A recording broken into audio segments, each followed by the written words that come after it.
What's going on, everybody, and welcome to another Bears Breakdown stream. Let me know if the sound quality is fine, if you're seeing any buffering, anything. It is great to see y'all tonight, and I'm excited to answer any questions that y'all have about the game. Though, I gotta tell you, okay, so I need a moment of total transparency. A, this game was not super fun, but B, and maybe most importantly, yeah, no, I got you, Elon, no worries. Maybe most importantly, I have actually had an incredibly crazy week at work, and because it was a Monday night game, meaning that I had to somehow find a way to watch the All 22 just today and today alone, it actually didn't happen. I got through the first quarter, so what we can do is we can go through any insights that I found about to write about there, or we can watch it together, and I'm a-okay with both. Like, it totally depends on what, like, y'all want to do. But yeah, the haircut. Yes, 100%. I did get a haircut last week, and I'm so thankful I did because it was starting to bend over my ears in a bad way, and I was not loving it. But Joseph, you probably wanted to punch your TV screen because it really set in just how bad this Bears offense is all around. In fact, I actually think that there's one play I want to start on that I think absolutely everybody needs to see a full scale analysis of because if anything, I mean, this one typifies the Bears offense overall. Hang on. So, just a second. I need to grab a mouse from my wife's computer. I'll be right back.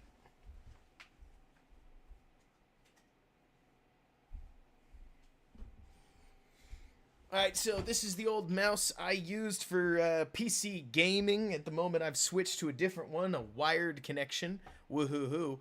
But at the moment, we're going to use this so that I can actually illustrate what's going on during this play because it's key. But so, no, on my work laptop, Jay, I don't.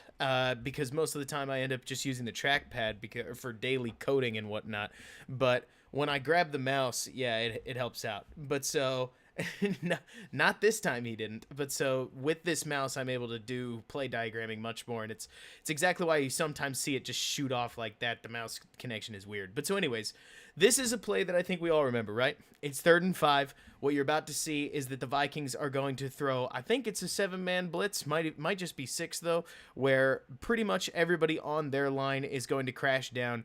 And this is the one that's gotten a lot of play because Mooney comes wide open over the middle. I kind of do computer science, but yeah, Jay, I can definitely talk you through loops later. So we can talk about Buster later, but either way, so DJ, there's a huge reason that I want to talk through this play. So this is the one, again, it's gotten a ton of play because Mooney comes over the middle wide open, and Allen Robinson's kind of open, but it's complicated. There's a reason I want to talk through it, and let's work it out, okay? So first we'll watch the play, and you'll see what everybody wants to see, right? Which is Foles making a bad play. What in the world's he doing? Where's that throw going? Blah, blah, blah. And let's get this out of the way first, right? This was one of the worst games I've seen Foles play as a Bear. But even so, things are only getting more and more magnified when it comes to Foles, because if the whole team does something wrong, people see the throw, right? We all see, okay, he threw it and it was horrible. But here's the thing that I want to kind of point out. So first, let's start in the tight package, right? Not tight package, the tight shot. I don't know why everybody keeps calling the end zone camera. I call it the offensive line camera, the tight camera, and I'm just having to get used to it. So anyways, let's walk through the protection. And first, let's make sure that we know exactly who's blitzing. The answer is just about everybody in the frame. But here's the key, right? So when the offensive line plays what is called scat protection, let me write that out for you. So it is what it sounds like, right? It's called scat, SCAT protection. That comes from the fact that this running back is going to leak out, and these 5 have to play protection from an empty set, right?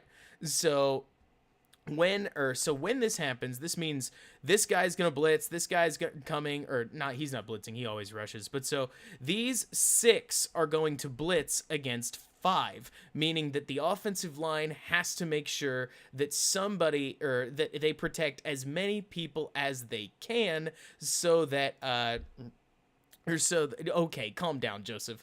But so they have to make sure they protect as many people as they can, and the key here is that from left to right they're going to take the most inside threat. This means that Leno's going to take his man right here. Bars is going to take this blitzer. Whitehair is going to take the man in front of him. Ifedi is going to take this guy. And when these two come, it's extremely important that Coward takes the most inside threat, because the closer you are inside, the quicker you can get to the quarterback. At least making this guy bend around to the edge is a little bit slower.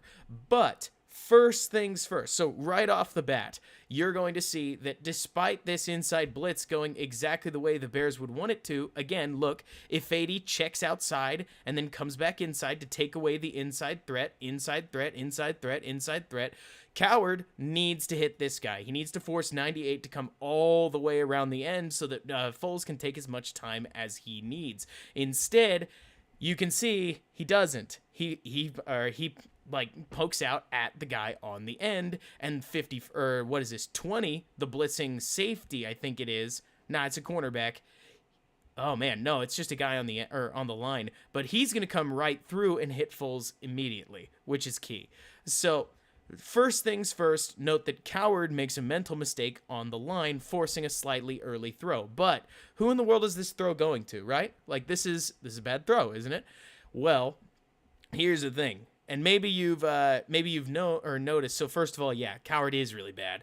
So maybe you've noticed, but what's going to happen on this, what we need to watch next is Anthony Miller and Cole Kmet, and I'll tell you what happened in a second. So if you notice, Miller seems to sort of run a half-hearted route and stop right here, as Cole Kmet turns around, and the ball's going to end up landing over here. So what in the world happened? Well, here's the thing. So, like, why is the ball going over there? What's Miller doing, kind of chasing after it? Why is Kmet bending inside? There's a good question. And Extreme, did I miss something from you? But anyways, so here's what's going on.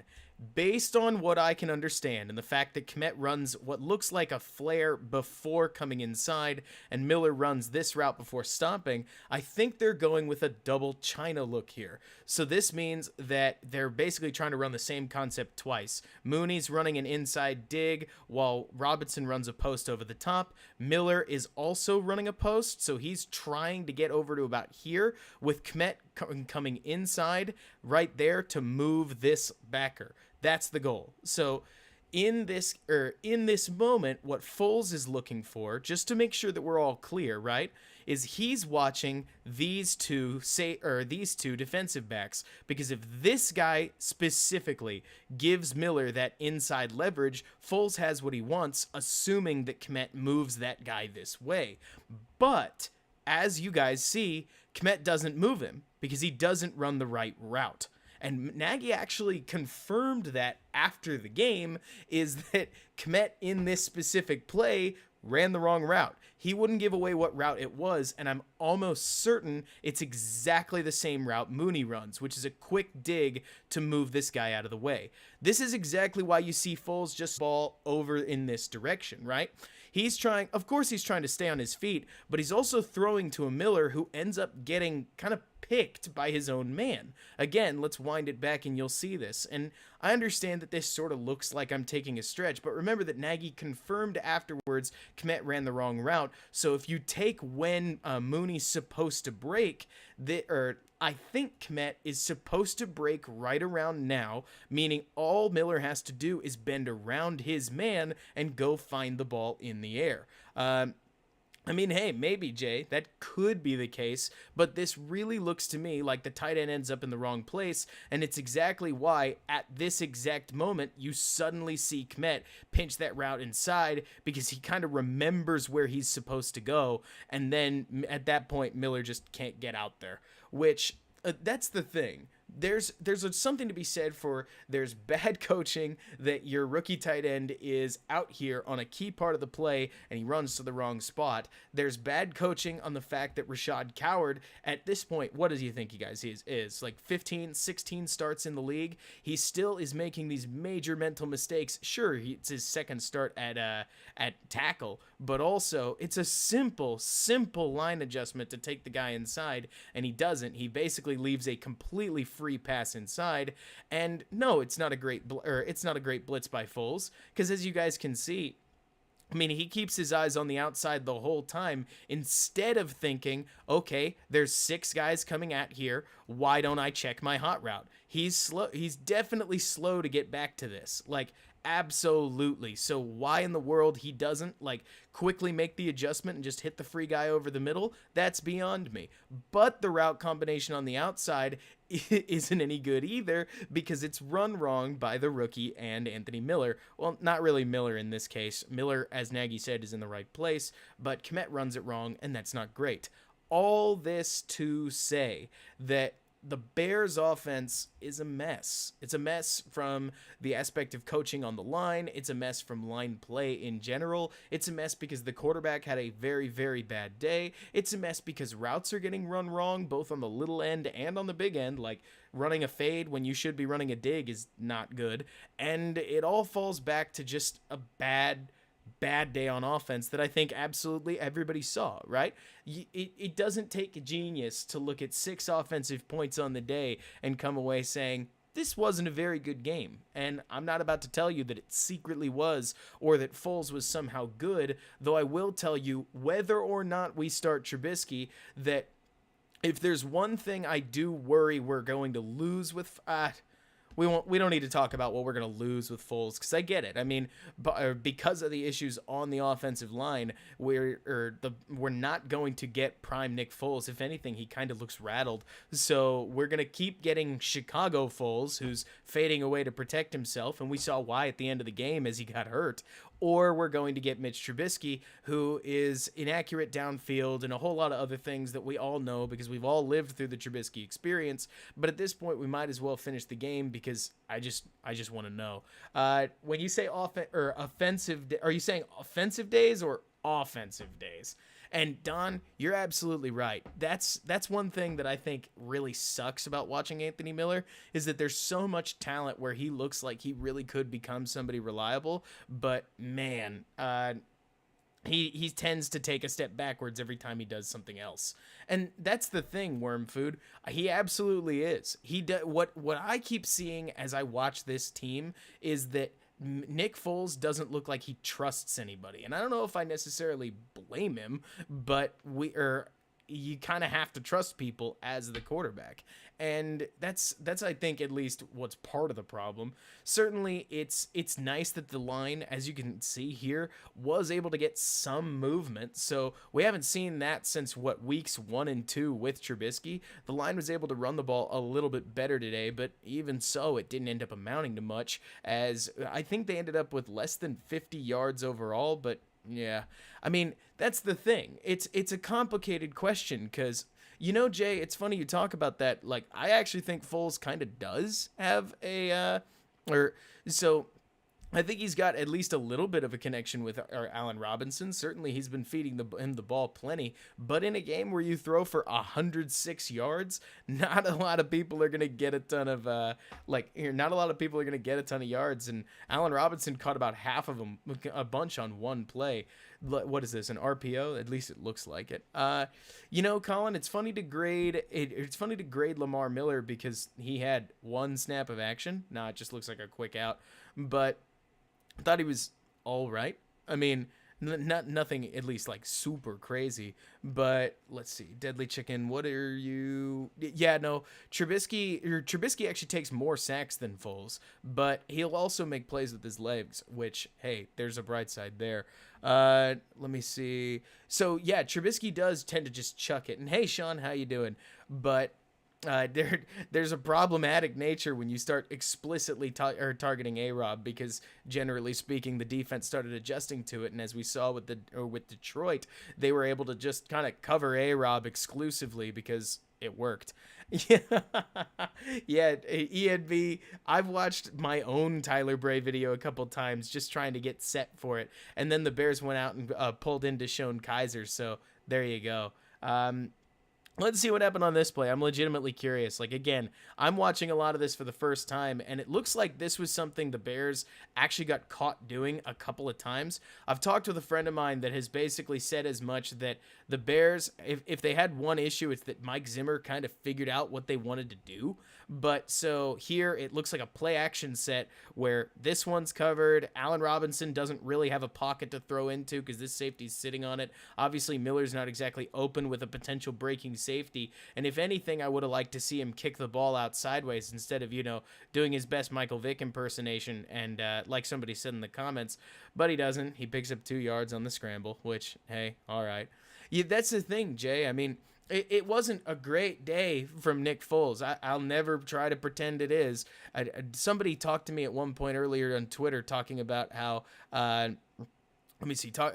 What is it? So somebody talked to me about how I need to make sure that I'm levying the same criticism on Trubisky as I do on Foles. And what you'll see is most of the time, whenever I take a look around on, when I take a look around at what Nick Foles' mistakes were, I can rationalize a lot of them as a limited quarterback trying to do his limited quarterback thing. The problem is, and we can talk about this more, like, I'm starting to totally understand the limitations because it's really, really stunk. Yeah, no, absolutely, Elon, we totally can. This was a play I gotta say I was really impressed with because this is not a Foles play that I would consider common. Like extending the play, throwing off balance like he's about to. Sure, it's just a flick, and I'll give some massive credit to Kmet because when Kmet picks this pass off, I definitely think it was supposed to go to Allen Robinson, but I'll take the completion because it makes the Bears offense look a little better. But yeah, I mean this whole game was tough to watch, especially if you're cheering for the team, which I know there are going to be some that want to see, they want to see the Bears lose, but we can talk about that later in the stream. And absolutely, worm food. I think the biggest problem, that's something that I think is, that's something I think is really key to say here, right? Is when you want to blame Foles and say, Foles sucks, he's just as bad as Mitch. They're to it, actually. I mean, right now, their yards per attempt, Foles and Mitch. Mitch's 2019 yards per attempt is the same as Foles' 2020 yards per attempt, and the only reason Foles is 31st in yards per attempt instead of 32nd is because Sam Darnold exists, and he's played absolutely terribly. So there's some serious truth to that. The trouble is that in a world of like a potential, like let's talk about potential for a second. One thing that I can totally agree, Akusai, you're 100% accurate. I mean, one thing that's trouble when you talk about Mitch versus Foles is that Mitch's potential is like way up here, whereas Foles' potential is much more middling. In theory, if Mitch is accurate and Mitch is succinct in his reads and Mitch makes plays with his legs, he could be a superstar. Now his general deliverable is right around here, but you get the idea. There's this thought that maybe, just maybe, given one more game, he could get up here. I totally get the tantalizing aspect of it. The trouble is that where Nick Foles is like at his best, maybe middle tier, probably even a little lower, right now he's also performing at that bad level because he desperately needs support. And he's not really getting much in the form of the Bears right now. A friend of mine, Bill Zimmerman, if y'all know him, he's another podcaster on Windy City Gridiron, good friend of mine, I think has put it about as well as he can, right? If you have a great receiver or great receiving weapons, they can help out a mediocre quarterback. If you have a great running back, they can help out a not so great offensive line. If you've got an incredibly good offensive line, you can support a mediocre quarterback. Also, if you have a great offensive line, you can support a great running game. And if you've got great tight ends, you can do a little of both. Now, do the Bears have any of those? Because by my count, no. They've got a good receiver, maybe even a great receiver, depending on how he's feeling in the given day. But that's about it. Like, they don't have a very good offensive line. They don't have a quarterback that's going to come out and mask anything, and we already knew that. Like, we've been talking about that since the offseason. And we don't have an offensive line that's opening up holes because we don't have a great running back either. I like Montgomery too, but to call him a great running back is completely unfair.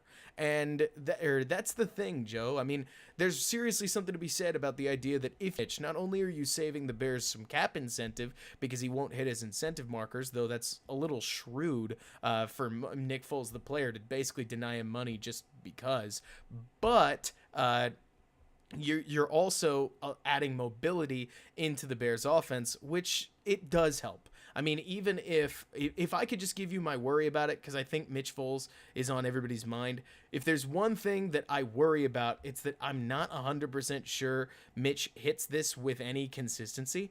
Let me see, or looking back up. Yeah, that's the thing. I mean, if you could do a transplant where you put Nick Foles' head in in Trubisky's body, I think that there'd be a lot of success there. But this exact kind of throw where, again, I mean, it's a, what is it? It's a play action fake, and Nick Foles gets a solid pocket. Rare one of the day. He gets an open receiver because Allen Robinson's going to run a great route that we'll go over in a second, and then Foles releases it and hits the mark. Totally. This is something that I've seen Mitch struggle with for, I mean, almost his whole career, is general accuracy downfield. Usually, if the ball's right about here, Mitch is good through about there, so about 10 yards-ish, which is a bummer. But so if you watch Allen Robinson, you're going to see a really, really, really great route. Like, of course it's a hard throw, Jay, and Nick Foles can generally make it. Watch this. So Allen Robinson's going to run inside until he gets Harrison Smith's hips to open. And as you can see, dadgummit, all right, I got to move this back. So pretty much the instant that Allen Robinson catches Harrison Smith turning his hips, let me see if I can get it right there. So Harrison Smith turns those hips in, Allen Robinson immediately is going to break outwards, and it's all Foles is waiting on. It's a one-man route run beautifully to open up all this space, and Foles throws into it really, really nicely, cross-body throw, long distance to hit, and drapes it in for a nice little 24-yard completion. I mean, it's really nice. Jay, I mean, that's the truth. I mean, I don't know actually if Mitch would have won necessarily, but I mean, maybe it's not as if. Oh, okay. Let me take you back then, Elon. Good call. So let me make sure we're all on the same page. Allen Robinson is running like a quick, or what would you call it? He's running basically an on-site route where he's running in until the moment that Harrison Smith turns his hips from here to there, because then he won't be able to break back. So at this moment, he basically stutter steps, and as soon as he breaks right here, Harrison Smith, as you can see, has turned his hips to run back that way. At that moment, Robinson knows that he can cut out this way, and he's got tons of space to the sidelines. This is the whole route that they're looking for, just those two. And Foles is going to take the completion where he can get it, because while Mooney is a billion yards downfield for a Mahomes touchdown, you take the completion that you have to your number one receiver. That's at least the goal. Mooney is awesome. He definitely could have taken a look at Mooney, but you got to remember that Mooney primarily looks open because Harrison Smith has now turned to address Allen Robinson, and Foles is frankly moving Harrison Smith with his eyes just as much as anything else, because if we take a look at this, Harrison Smith is covering that out route to Mooney the whole way. Foles' eyes are downfield to try to move that safety and keep an eye on Mooney, knowing that once he gets Harrison Smith to commit, it's both of them. Robinson's waiting on Smith to commit, and Foles is moving Smith with his eyes, because in this position, remember that Mooney's about to cut back into the middle. Mooney's not open, Robinson is. You take the yards that you can get in this setting. I totally get going touchdown to check down, and I totally get that this looks open, but you got to remember that the ball's like here at this point, and Harrison Smith's breaking on it. So Mooney isn't near as open at the point of the throw, and it's exactly why Foles ends up going to Robinson. It's a really nice throw, and I don't know if Mitch can bring this, but you know what he can do better at? He can do better at a lot of these broken plays, because right now we're ending up featuring a ton of play calling, and if it doesn't work, it flat out doesn't work. And I'm sure we all saw plenty of that. I thought Artavius Pierce looked solid, and in a little while we can get into talking about the defense, because I thought the defense was a lot of fun. I mean, like there's nothing to say, or I have almost nothing bad to say about this defense. They fought hard. Maybe Tashawn Gibson could play a little bit better, but these guys are. It's interesting watching the offense, because I think that there are so many things that they can do better, and exactly like you're saying, Joseph, it is wildly fast, or like crazy how these guys play, or like how fast they play, but like quarterbacks really do have to function that quickly. And it looks as if on this play, Jermaine Ifedi's getting driven backwards. There's not a ton of room here, but Artavius Pierce is going to cut it up at the last second really nicely and juice out about 6 yards. Actually, it's a pretty solid run. Like, this is, yeah, when Max stole the ball, that was a whole lot of fun. So this is a really nice run that I guess I didn't catch the first time, because that cut up the middle is quick, and Pierce hammers out a solid bunch of yards. I mean, what is that, 6 yards? 6 yards is way better than we've been doing 5 yards by the looks of it on a lot of our runs. Big Brother, I think it's because they got to target somebody. Like, it always looks like it's Buster Screen, because they'd be dumb to throw at Kyle Fuller. They'd be dumb to throw at Allen Robinson, or not Allen Robinson, Jalen Johnson. They'd be dumb to throw at Eddie Jackson, so they got to throw it to Sean Gibson or Buster Screen. A lot of times they pick Screen one-on-one, especially if you can get Adam Thielen on him. What is this? Is this an RPO, or is this just a very late handoff? We'll see. But yeah, I mean, there's definitely something to be said for, it might actually be an RPO that's just covered up. Let's take a look. I can't really tell. I think it is. I think Foles is reading 45 here. So I'm totally just talking through it. We are watching this for the first time. But so that handoff comes in so quick. I don't think he's watching the edge guy. I think he's watching Kmet's man right here and seeing if he'll pinch up, but he doesn't. So then Foles hands it off. Obviously Patterson, oh neat, he doesn't get tackled. Instead, is that Ifedi giving up the block? Right, no, it's kind of coward, huh? I can't even really tell. But so let's see, where's Miller? Somebody's saying he's reading Miller.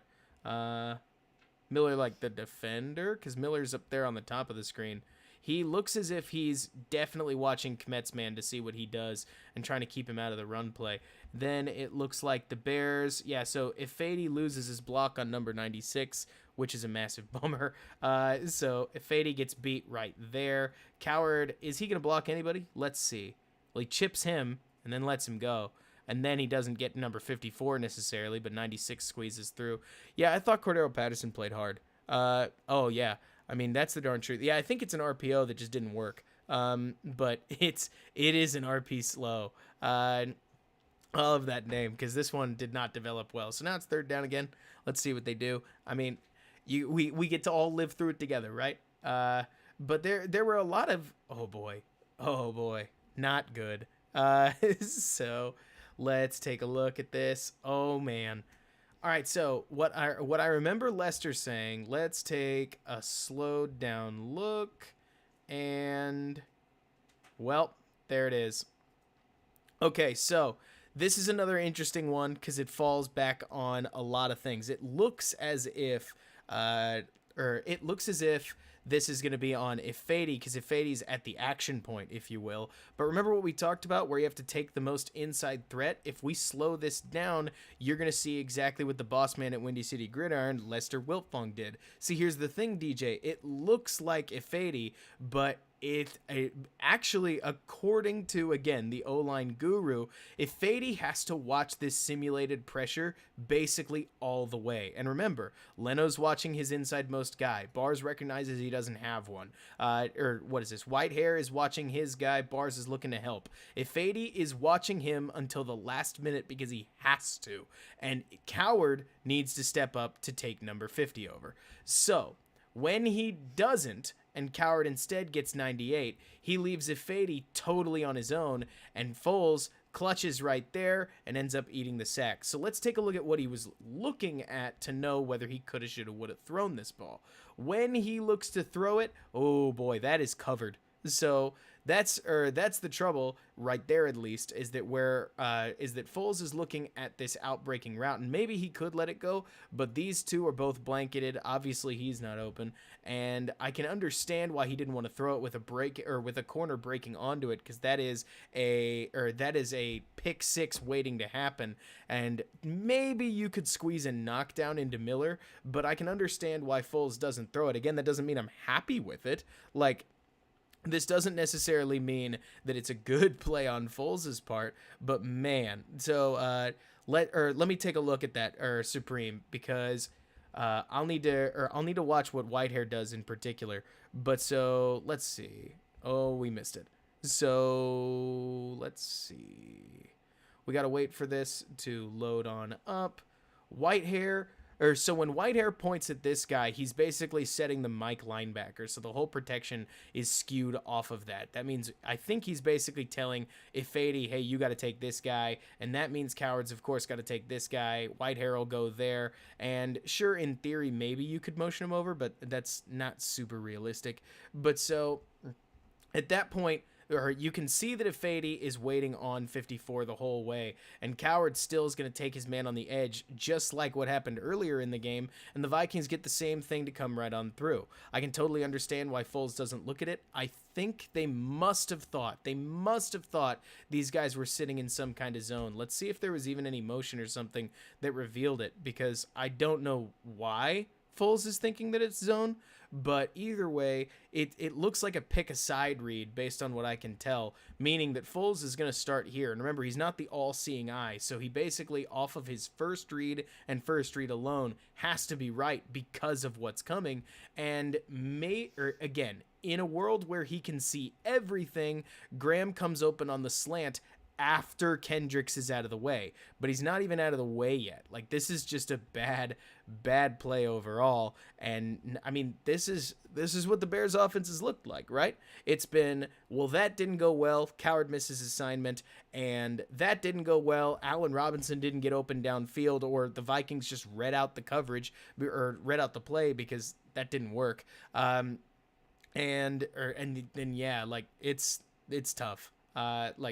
Let me see, reading the comments. Yeah, I don't really know why Coward keeps playing, and yeah, this is really, really, really, really rough. Like, it's just as far as everything on offense goes, and as you guys can see, like, immediately after the play, Jermaine Ifedi over here is telling Coward exactly what's going on. He's like, why in the world didn't you motion to take that inside guy? It's right in front of you, and that stinks.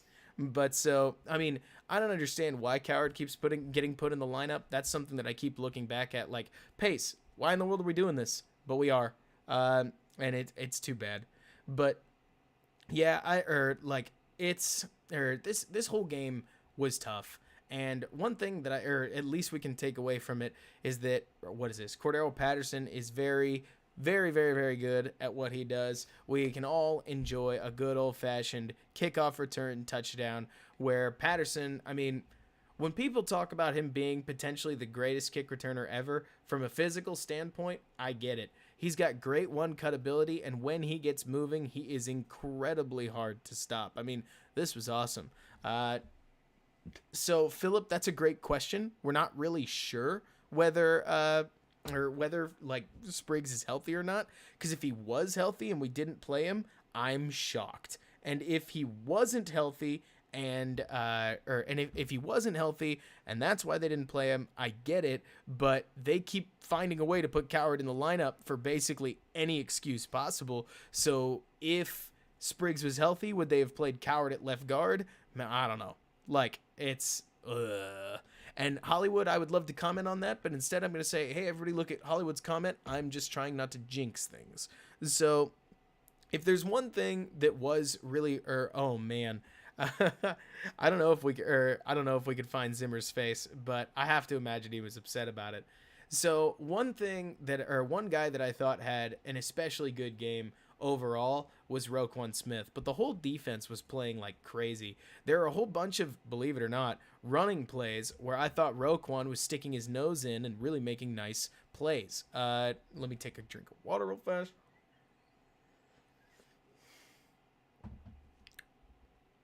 But yeah, Roquan right here, 58, has been playing much, much stronger against the run basically since this whole thing started. Like right there, he takes on what looks like a fullback with some velocity. And remember, it kind of used to be, did Zimmer get shown on the broadcast? I just don't want to get demonetized. When I tried that last time, views went way, way, way down, and maybe I'm just connecting bad dots. But at the moment, I'm a little scared of getting copyright claimed again. But so right here, one thing that I know I've seen for a long, long time is that Roquan tends to get erased when a blocker comes to make contact with him. So seeing him streak through the hole right here and put a hit on the fullback, who's a pretty big guy, to then turn and make the tackle is a huge improvement, given that he's already been a great, great player. Like, of all the players to play in this defense, I didn't think Roquan from 2019 had it in him. Like, I thought he had a very good tool set, but that his issues with the run would hold him back for a little while. Yeah, this has been a lesson for me in just how much a player can develop, because Roquan Smith has been nothing short of fabulous, and it's been awesome to see. Another guy that I think deserves a little bit of credit, so I'm going to look to give some to him, is Bilal Nichols. This one I did see, and at some point we'll look back and we'll actually get through the game, but we'll get there.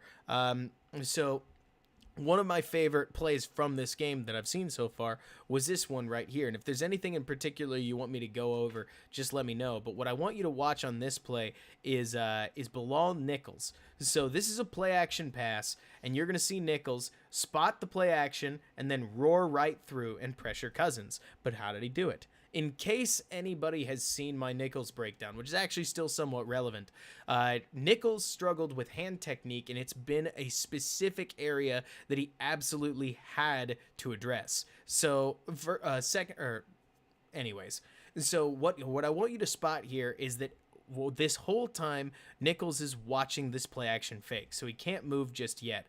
But as soon as it's over, Nichols puts that right hand on this guy's shoulder to help him reestablish possession, and plants his left hand, bang, right inside the lineman's chest. Did we all see that left hand motion as he just planted him right there? So as soon as he does that, Nichols is able to get great leverage on his man, wrench him sideways, and rush at Kirk Cousins to deny him a potential look downfield, as nothing was open yet, and now we know nothing's going to be.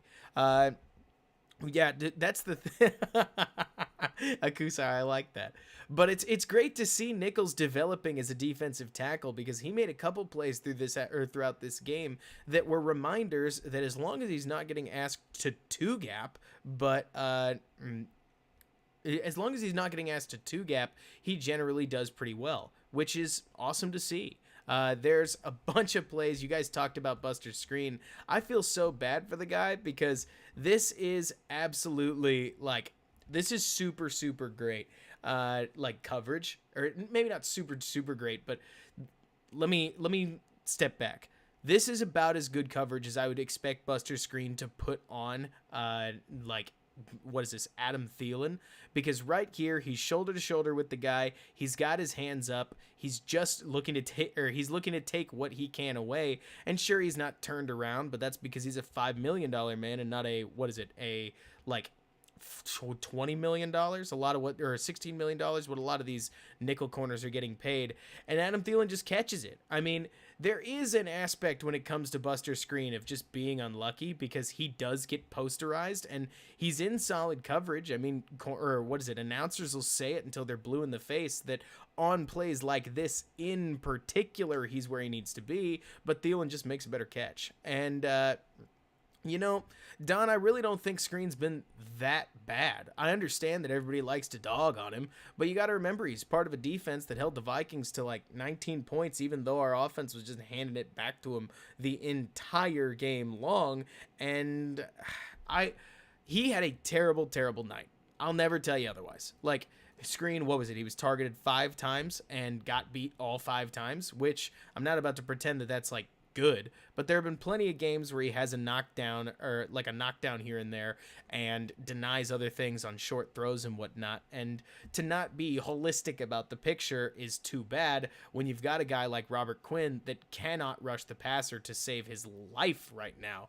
I mean, maybe some of it has to do with the fact that Quinn is playing in a 2-point stance during his pretty much entire career as a Bear. But when you watch him rush the passer, I mean, he looks so much clunkier than he did in Dallas. In this case, it looks like he bit the play action fake a little bit extra hard, but And Akusa, I think you're exactly right. I mean, basically screen is not a problem. And Don, I know he looks like a liability, but you got to remember that defense in the 2020 NFL, it's incredibly hard to to stop people consistently. And the fact that Jalen Johnson, Kyle Fuller, and the other cadre of Chicago Bears have been able to do it is part of what's so impressive about this Bears defense over the years. And look at that Quinn actually helps kind of make a play. But so it's, yeah, exactly. Wait, so hang on. Yeah, no, Reinhardt, I don't really understand it either. Like, one thing that I've started wondering about Quinn, so not only do they potentially let him drop into a 3-point here and there, and I also don't know how much it helps, but one thing that a friend of mine suggested to me that I've been thinking about for a little while, and I don't know if it's true, apparently when you play on turf, it's a little easier to play faster. And part of me wonders if Dallas, which was a turf team, was the perfect setup for Robert Quinn, and that maybe Soldier Field just isn't kind to speed rushers, which at least that's one theory that I'm kind of just tinkering with, because certainly Quinn looks a step slower here, and Leonard Floyd, a speed rusher, looks a lot better in Los Angeles, partially because he's able to play on that turf. At some point, I'm really curious, because when I think about it, a lot of the Bears' best rushers, Khalil Mack and Akeem Hicks, just as an example, even Eddie Goldman and to some extent Mario Edwards, are either technical hand fighters or bull rushers, so they play with power. And maybe there's something to be said there that, and yes, he totally, did he cause the fumble? Oh, maybe he did. I know he did for, the Giants game earlier in the season, but it's definitely been tough sledding for Quinn, to say the least, but generally just a very bad year on his part. Goldman, technical hand fighting and bull rushing. Most of what Goldman I've seen him do is bull rushing when he does rush, but that's the thing. I don't think Floyd's very good either, and I think a lot of his sacks come from like being sacks in name only, like he'll touch somebody down. But when he is producing, because he's producing a little better than he has as a Bear, I mean, he's one away from his career sack total. A lot of it's, I think at least, because he's able to play on fast turf. Right now we are, quarterbacks. Yeah, we can talk about that later. But so that's, I mean, there's serious truth to it, Kukusi. I think at least. I know that I've heard tons of people talk about how turf plays faster. In my own personal experience, it's definitely faster when you run on turf. It's an intentionally like level surface, but the Bears play on grass, and maybe there's some like thought to it. I haven't put a ton of brain into it, but maybe. But so let's see, maybe Reinhardt. There's a huge question on the guy who keeps coming to my mind, because part of me at least thinks that the overthrow to Miller. Oh man, I mean, we can talk about it, but it sounds like you've already analyzed it to some degree. I mean, that's the thing when it comes to this Bears offense. There's tons to watch and not a lot of it's happy, but I mean, here's another play right here. What is this? Roquan on a line or on a wide receiver. Let's take a look at this, because I haven't actually seen it yet. We're watching Roquan right here. Ooh, that's really good coverage. I know he gives up a couple of yards, but on third down, you're totally expecting you're totally expecting the receiver in this case to beat the linebacker like easily. This is really impressive in my opinion. So let's slow this down. You're expecting this in and out route to work in favor of your receiver and catch a linebacker over committing, but Roquan Smith's basically just sticky like glue, and not only sticks to his man, but brings him down right about there and forces Vikings fourth down. I mean, this guy's awesome. Like, he's super, super fun to watch. Yeah, That's the darn truth, DJ. This defense has had to endure a ton, but bleh. Um, or Jay, do your best. Feel free to ask me about it later. I can try to help you out. But so that's the thing, ENB. They're like, I don't think I could be more impressed with Roquan. Roquan Smith is insane, and there's serious truth to what you're saying, Michael. Like, he is so quick in coverage that the fact that he does just about anything in the running game is impressive enough. He's a scrappy guy when it comes to cutting down screens and making plays in coverage like that. I mean, that's just flat out insane. Like you guys are talking about, I mean, I'm at the point, Raymond and everybody else, if you want to know, like, where do I stand on all this, I don't see how this Bears team gets anywhere without a reset at the top. And if we're firing pace, then chances are Nagy goes with it. But we'll have to see. Like, let's get into that conversation a little, because I know that's where most Bears fans can get very, very, very, very heated very quickly. And oh man, I unintentionally skipped over the muff. I mean, there's this kind of stuff that when it happens, you're just heartbroken because, what is it? Dwayne Harris just the other day was talking about how the number one thing that a punt returner needs to do is to catch the punt. And yikes, like this is killer. Just as the Bears are looking to try to continue to build some momentum, their punt returner drops it and the Vikings get a free possession on the 20. I mean, yikes. And Elon, we'll have to get there. There are a lot of candidates out there. I know everybody likes to talk about Harbaugh. They like to talk about Joe Brady. They like to talk about Eric Bieniemy. But I will tell you that it's kind of funny that the three names that come up are a former Bear, another offensive coordinator with 1 year of experience, and the other Kansas City coordinator. All these guys could very well be good in and of themselves, but after hiring Matt Nagy, who had 1 year of offensive coordinating experience and was a Chiefs offensive coordinator, I do think it's a little amusing that we're still looking, or that we're looking back at those. The name that comes up to my mind is Arthur Smith. Do y'all know the name? I'll give you a second. Like, do y'all know the name Arthur Smith? Because I'm about to tell you a story. Just curious. So anyways, at this point, I'm hoping that this has gone into the chat long enough. But so what I find interesting about Arthur Smith is that Arthur Smith is the offensive coordinator for Tennessee, who, if you think about it, the guys that have looked most impressive in Nagy's tenure have been the defensive coordinators, right?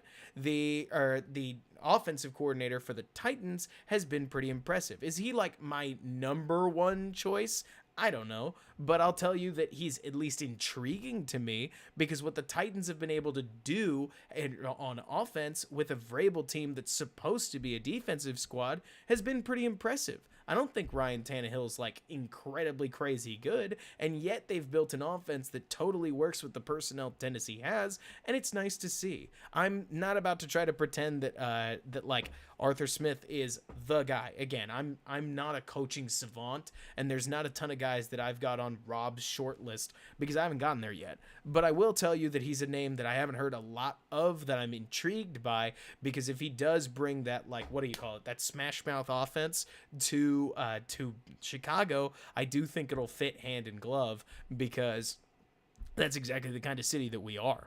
But so, it's interesting, Matt. Their O-line isn't even that crazy. Like, the Saints offensive line is extraordinary. The Titans offensive line is dealing with a whole lot of injuries and actually has a decent amount of problems, but they're very, very, very well coached and they're executing at a high level. And I think that's an important distinction, because the Bears offensive line isn't very good and they're executing badly. But the Bears, on the other hand, this is a nice play by Kyle Fuller. This is exactly what I want to bring this back. Check out this break on Fuller's part. I mean, there are these moments where, what is this? This is Fuller versus Thielen, and Fuller just keeps up and knocks it away. They really, really, really fought hard. But so, that's the thing. I mean, there's another answer there with Reinhardt. What is it? The Brandon Staley, who's actually a former Bears offensive line coach. But there's something to be said, in my opinion, when I look at a lot of the great play callers in today's NFL. Sean McVay's the unicorn, right? Like, you've got Kyle Shanahan, you've got what is it? So Kyle Shanahan's super good at what he does.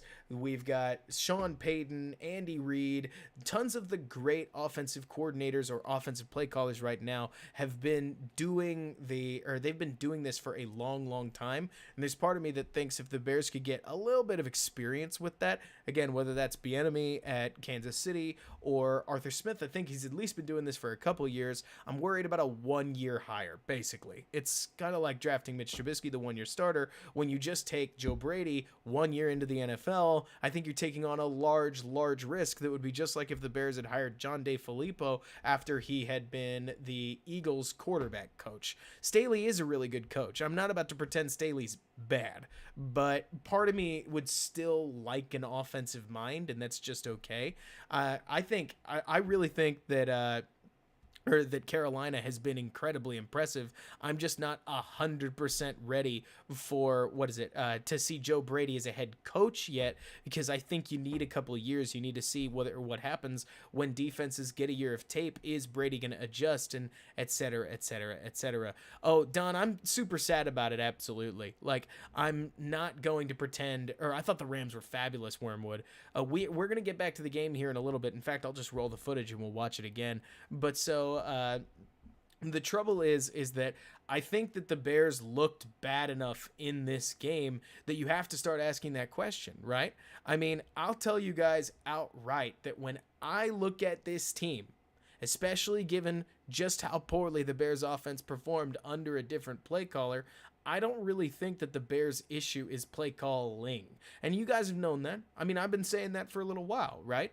But I think that there's something to be said for the idea that Matt Nagy may actually be an all-right play caller with struggling situations, sure, but a really poor teacher and like a creator of good execution. They apparently love their like culture, but so let me see, Steve. I don't know what. Okay. Anyways, so the trouble is exactly it's not necessarily play calling, it's coaching and execution, because on offense there's nothing that I think is easy about let me get back to it.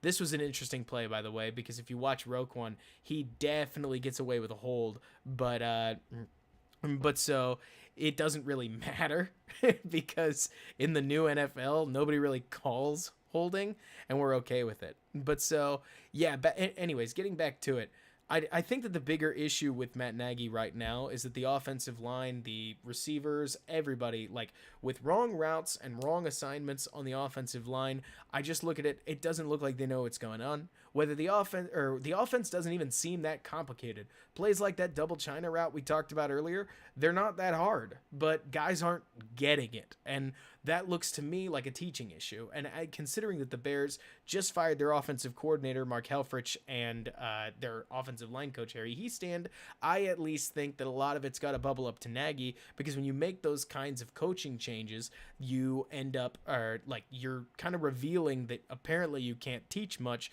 as a change at offensive line coach hasn't fixed anything, and a change at the offensive coordinator has frankly only made execution worse. And while I understand what you're saying, Don, I do want to remind you that they beat Tampa Bay, who's a very, very good defense, definitely better than Minnesota, and they were able to tie, New Orleans after 60 minutes and ended up losing in overtime. I totally get what you mean, but the Bears aren't exactly riding on execution, and if we saw on anything in this game in particular, it's that when they don't necessarily execute, when they're not executing, the play calls called by somebody else really only made things worse against a Vikings defense that is not very good. Yet, I mean, Steve, you talk like that's ridiculous, but if you go back and you watch those Green Bay plays, that game plan would have worked had it been run by somebody that was able to hit those throws accurately or make some of the 1-2 reads. That's neither here nor there. And yeah, James Daniels looked like a different man. That was awesome. And you say that, Michael, I think that's a little ridiculous. The Tampa Bay defense is way, way, way better than the Bears' offensive talent, especially given who we were trotting out at offensive line that day. Same with New Orleans. We shouldn't have been able to run that well, but we were able to mix up our play calls actually fairly, smart. But then everything faded totally against Tennessee. Like, that was awful. See Fortune, I really think a lot of it's just execution issues. Guys going into the wrong place. 10 people 10 people go in one direction and one guy goes in another. And that has been the story since 2019. And now in 2020, we have moments where 2 guys go in the wrong direction and 9 go in the other. I mean, execution's getting worse and worse. Offensive understanding's getting worse and worse. Guys are then getting put in positions where they have to be heroes and make crazy blocks. They're not making them. Guys aren't hitting the fundamental, of what makes blocking decent. And there's not a whole lot of talent on the roster either. It's tough. I mean, that's the thing. Oh, no worries, Biscuit. We can. So I don't really know, ENB, why that is in that case. It's like, why are we so spotty? Not really sure. But I will say that after 3 years of this, you've got to pin quite a lot of this on Matt Nagy. And again, it doesn't... Steve, I guess I think that that's ridiculous because when I look at the times that the Bears have actually done decently well, a lot of it has been with a creative game plan that was fairly smart. When the Bears have done poorly, a lot of it comes back to execution. Like, let's take any of their 4th and 1 plays. Most of them are runs, and had guys hit their blocks, they should work. You can say, you shouldn't do this, but most of what the Bears want to pick when it comes to, the Bears, by that I mean Bears fans that complain about play calling, most of the time the solution y'all throw out is you got to run it from the I formation. And as much as we talk about predictability, that's as predictable as it gets, and it doesn't really work that often either, though it may. The point is that, like you guys are saying, at the end of the day, I feel like a lot of people just complain about play calling bad because we didn't get yards versus play calling good. We did get yards. And I totally get the feeling, but at the end of the day, I'm looking at this as I look at 2019's game against Washington. I look at 2019's game against Los Angeles Chargers. I look at the 2020 game against Atlanta. I look at the 2020 game against, I don't know if Detroit, but the running game worked really well there, against Tampa Bay, against New Orleans. There are examples of Nagy calling really, really, really good games that feature what little we have on offense. But most of them were dragged down by terrible, terrible execution. Not in general, just overall. The Indianapolis game, for instance, we ran the same game plan we ran against the Lions and the Giants. We tried to run smash mouth football with play action passing, and it didn't work because our offensive line got destroyed. I mean, that's the trouble. It's that Reinhardt, there's some truth to that. It's tough because exactly wait, Don, what are you saying? I'm trying at least. But so the point here that I'm trying to make, because I get that it's complicated, is that Matt Nagy's play selection, as I've gone over it, and I'm trying to study this stuff to see if I can pick out and figure out the answers for y'all. When I've seen it, there are definitely things that I disagree with, but on the whole, it's not that bad. The issue is that when Javon Wims keeps missing blocks, when Anthony Miller can't make a block, when our offensive line doesn't seem to know where they're going, I look back and I say, it doesn't really matter what you thought the play was. The coaching and teaching on these plays don't really matter.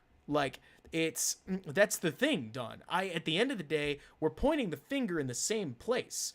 To say good play caller, bad teacher is to say the same thing as bad play caller but good teacher. But even so, I'm totally blaming coaching alongside y'all. I'm not trying to defend. I'm just trying to make sure we criticize correctly. At least that's my guess. And that's the question, right? At least that's my understanding. What is this? Oh man, Fortune, you're hitting one nail on the head. I can't understand our third quarter failures. Even as I watch this team, I'm amazed that what did they get? -2 yards in the entire quarter with Laser? It's not exactly like that was an improvement or something, but blackolitism, it's crazy because I watch the Saints, okay, let's talk about something. We'll go back to this in a second. But so The Saints had one of the most predictable play calls all night long, and it didn't matter because of what they were able to do from an offensive line perspective. So let's find pretty much any of their hill runs. So Taysom Hill, in this case, it looks like he's going to run left. And what I think is interesting, so you say that, but the crazy thing is, Steve, every time we even call a quarterback sneak, we can't get the yards. Like we even called one against the Rams, and thank heavens for a false start, or it wouldn't have worked.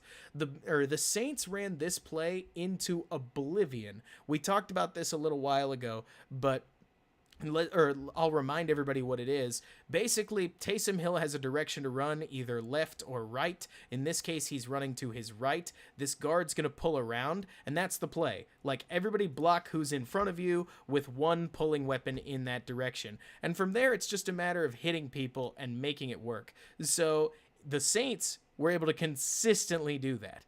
And the Bears, in most of their cases, can't. Perfect example, let's go to week 9. I don't think that you can convince me that the play that I'm about to show is somehow a bad play call. 4th and 1, they're going to run it up the gut behind their only starting lineman that's playing on the interior, right? So let's go back over this. This is an inside handoff where the Bears are going to try to squeeze out 1 yard on 4th down. I think they're even going to send Cordell Patterson on a fake flick as they have Montgomery just come straight up the middle, and the only person that has to hit an ISO block is Jermaine Ifedi, who's even going to have help on Jeffrey Simmons. Compare this to the Saints execution. Let me make sure that we catch this play. This is terrible. And the Bears can't get the yard because while Bars has double team help with Arlington Hambright even Ifedi has help with Coward, this totally doesn't work. Like, it doesn't work not because Nagy called the wrong play, but because his starting lineman, Jermaine Ifedi, couldn't hit a block. And there's something to be said for both, because this technique is absolutely atrocious. I mean, he basically lunges straight forward and totally gives everything away. His head's way over his knees, his shoulders way too far out front. He is the main blocker on this play. And compare this to the Saints, who telegraphed that they're going to run every time Taysom Hill was in the game against us, and they still got 7 to 8 yards, compared to us, who can't get one with our starter off of what should be a fairly easy play. And this is exactly where I say, who cares how good he is as a play caller? This issue that they have as far as their execution is way more important, and it still bubbles back up to coaching, so you're ultimately pointing the finger in the same place. Like, that's at least my attitude about it. And there's tons of this stuff. Like, sure, you could talk about, somebody mentioned the 4th down play, and I think it's worth going over, but you're going to see this. Let me see. Yeah, that's the thing. It's unfortunate. That's not a bad way to put it. Like, it's trouble. I mean, Ifedi is the starter, and he's a decent offensive line 6, but instead of him being the first guy off the bench, Coward is. Like, it's insane. And in Winnington, I think there's, you know what? I'm willing to split it both ways. There's something to be said that Pace has not gotten the Bears great talent on offensive line. I don't think we're going to argue with that. But there's also something to be said for the fact that the offensive coaching seems to be much, much, much worse in terms of player development, in terms of general execution. Like, if y'all want me to, I can take you back and we can go look at the Bengals film again from what they did against the Titans, and you'll see that even the Bengals, with 5 backup linemen, were able to hold a pocket for Joe Burrow, whereas the Bears could barely run block at all. And the Bengals still lost most of their matchups, but their guys got to the right place, which, I think Bars is okay. Bars is an absolutely standard replacement lineman. He gets into the right place, and generally he's going to, He gets into the right place and he loses his matchup, but he loses it slowly. That's his whole goal. This is the 4th and 9 play where a lot of folks are going to say, let's just watch it. So this is one of those plays that I look at and it's just too bad. So we're sitting here on, what is this? 4th and 9. And Foles is going to take the shot to Anthony Miller, forego the short option, though I'm not 100% sure that the short option actually gets up the field. maybe, but there's something to be said about hindsight. But either way, Foles just misses the opportunity, and I'm not to pretend he doesn't. And DB, are you a Vikings fan? Because I'll tell you what, the Vikings did play. Are you a Vikings fan? Because I'll tell you what, the Vikings did play a pretty doggone good game on offense. Oh, what a bummer. Elon, other fans can have a place here. That's allowed. And that's the thing. Maybe Biscuit, but a whole lot of the time, I'll tell you that I've seen Biscuit miss this throw. Biscuit tends to miss downfield throws. Foles tends to hit about half of them. But this was a play that was a bummer to see, because I look at a lot of these fourth downs and sure, like, that one's open, but let's remember that there were a whole bunch of plays that led up to it. And this play in particular, I was incensed. I was very upset. Like, this one in particular, like, yikes. I get it, Elon. No worries. I just appreciate other fans being allowed to come in. This play, I remember watching. I was like, you have got to be kidding me. We lost 5 yards on a third and 5. Like, you've got to be crazy. Let's take another look. Nah, that's not really going to help, is it? These are the screen designs that I don't really understand. Maybe somebody smarter than me does, but I look at a lot of these, and so the Bears have, They clearly have a man look right here, and so because they've got a man look, they're going to snap. I sure hope it's not, Jacob. They're going to snap, and lo and behold, the guy whose man it is runs up and makes an immediate tackle, and Ifedi never gets there. Like, I really don't understand.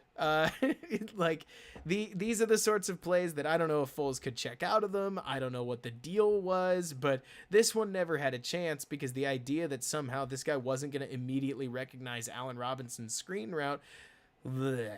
Like, this was too bad. Bears lose 4 yards on 3rd and 5, get pushed to that 4th and 9, which obviously isn't a great situation, and Foles and the Bears don't convert. It sucks. So lot to not like about the offense. And if y'all want me to, we can keep going through it, but I'll watch more of this later and try to get some better insights. We can talk about whatever. We've got about an hour left or so.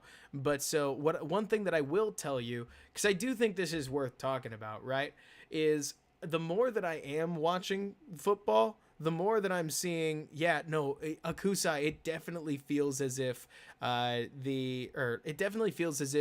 Foles has started audibling less and less, and I have no idea if that's a verdict from up high. I have no idea if that's a self-criticism of his play, but it stinks. But it stinks that things aren't working. And whether it's audibling, whether it's not, the Bears don't have any rhythm on offense, so they don't seem like they're going to get rhythm on offense either, and it's a giant bummer to watch. The Hodge Trubisky article? So that's a great question. I actually did read that one, thank heavens. So one thing that I will tell you is I think that Trubisky and Foles right now are about the same. If you want to, we can actually look back at some Trubisky footage so you can see exactly what I'm talking about. Trubisky had all the chances in the world to be really, really, really impressive, in this Lions game, and more often than not, this is the first non-run of the game. Okay, so this is just a quarterback sneak.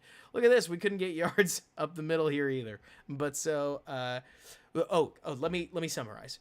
Long story short, Adam Hodge, who's one of Mitch Trubisky's bigger supporters in the media, has basically said, if you're going to criticize Mitch Trubisky the way that you do, you need to criticize Foles with the same knife. It's time to put Trubisky back in. And you know what? Maybe. I mean, to me, I look at let's go back and look at this. When I look at this Bears offense, I see Foles more as a symptom than the problem. And I understand that a lot of people are going to say, you got to be kidding me. Foles sucks. How in the world do you say that? But I'm going to tell you that, let's watch the interception, and I hope that you'll see what I mean. So what you're about to see, it's going to look like Foles just airmails the throw. We'll watch the play once, and then as we come back to it, we'll see if or I'll see if I can show you what I see as I watch this play. So it looks like a total airmail, right? Again, we'll watch it one more from back here so you can see the actual throw itself, and then we'll talk through what I think Foles is doing that ends up working against him. And I'm never going to tell you it's not Foles' fault. Again, I like to think of it, if there's a motto that I have on this channel, it's there's a difference between understanding something and excusing something. And this very obviously goes against Foles, and it's not a throw that I think he should make, but let me walk you through his mental process based on what I'm seeing, and you guys will see if you think I'm crazy. So, first things first is that so let's watch the snap. The Vikings drop into a zone coverage look where Eric Kendricks is looking over this way at Allen Robinson's combination. This is exactly who Foles is waiting on. He's watching Allen Robinson in this particular moment.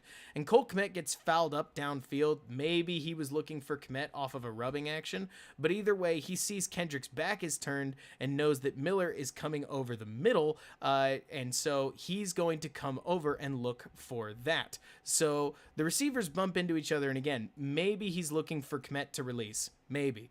Or maybe he's looking for Robinson underneath. But either way, once he sees Kendrick's back is turned, he knows this dig is coming. Let's see if I finally got it on slow motion. And right there, you see him step up and he pumps because he wants to throw this ball now. Instead, he has to wait for a little while. So he then pumps to throw it again, but by the time he does, maybe you noticed, Eric Kendricks had gotten into the throwing lane and he has to beat him. So now that you know that's going on, let's watch it from behind center, and I think you'll take a look at and I think that this will be a little bit clearer. So Foles takes a look to the left and he notices the receivers bump into each other, right? Whatever's going on this side, neither of them are open because Kmet runs straight through Robinson, and again, whatever happens here, Kmet loses most of his momentum, and at that point, Foles has already moved Kendricks, so he's waiting for Miller to show up over the middle.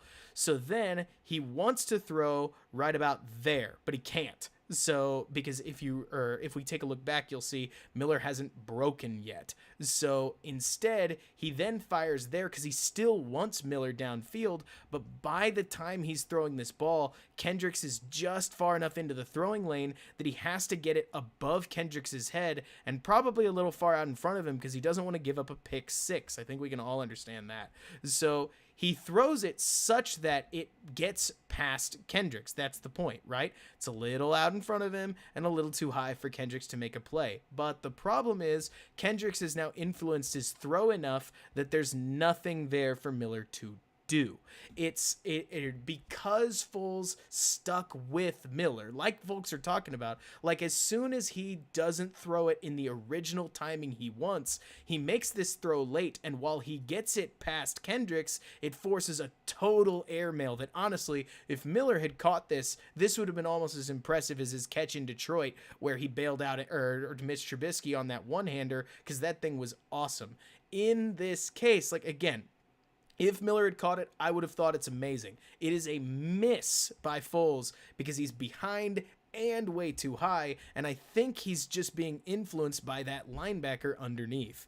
And this, at least that's what I'm seeing, because when I watch this, it's clear to me that he spots the linebacker right there. At this point, he's seen him in his peripherals. He knows that this isn't working for him, so he spots the linebacker, moves back over towards Miller, and at that point, he's just waiting for the guy to get open. He pumps. It's not there yet. He throws a little later than he wants, and only just now. Let's see if it calms down.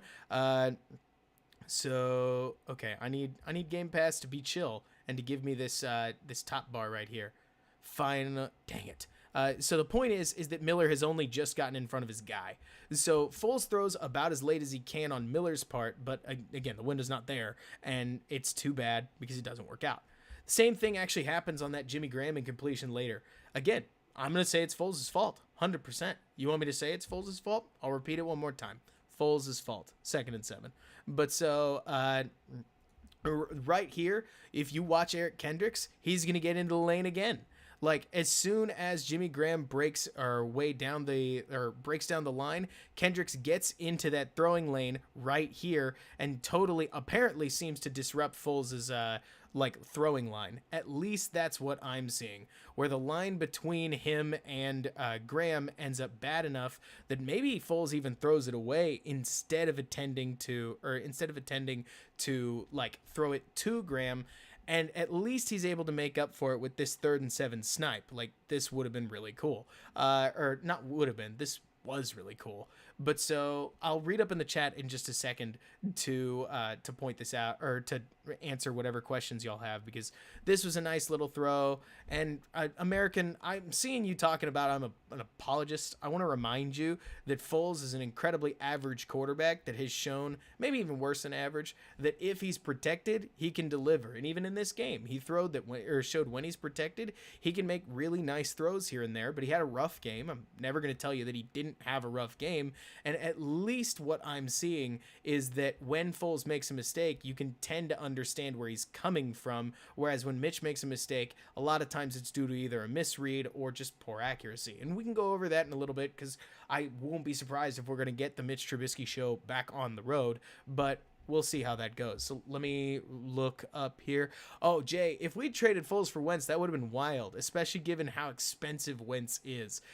Frosty, I don't think you're the only one that likes Miller. Miller is incredibly talented, like super duper talented. The trouble is that he's really inconsistent, and especially last week when he ran away like from the right route, I was like, man, that's too bad, because this could have been a lot cooler. Or like, it would have been really, really nice to see Miller assert himself and be exactly where he needed to be, but instead he's running wrong routes, and it's too bad.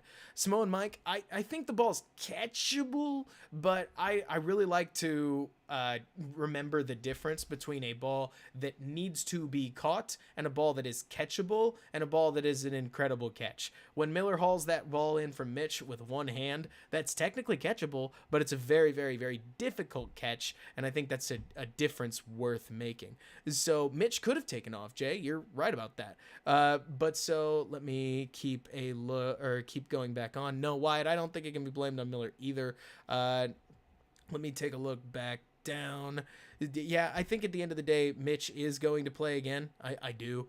Which play by Ifedi? Oh, this one? I think this one's just bad, but let's take a look. So I know that this is one of those rare moments in this game. So Foles has faced a whole lot of blitzes. Oh, Ifedi just gets beat. So by the looks of it, Ifedi has his eyes on the simulated pressure here. That's the term for this kind of thing. When somebody steps forward and fakes a blitz and then drops off, that's called simulated pressure. So Ifedi seems like he's got his eyes on the sim pressure until the moment the linebacker drops off, which is there. And once he moves his eyes back to the rusher just beats him clean right on the inside. Foles, though, actually stays pretty composed here, throws through the pressure, takes a hit, and still makes the snipe to Cordero Patterson, which is nice to see. But yeah, so let's go back to, I hope Trubisky steps forward. I really do. The trouble is that, and I do too, Jay, that I feel like somebody gets beat every play. The trouble with me getting really hyped up about Trubisky improving is that he's had 3 off seasons, 4 years in the NFL to do that.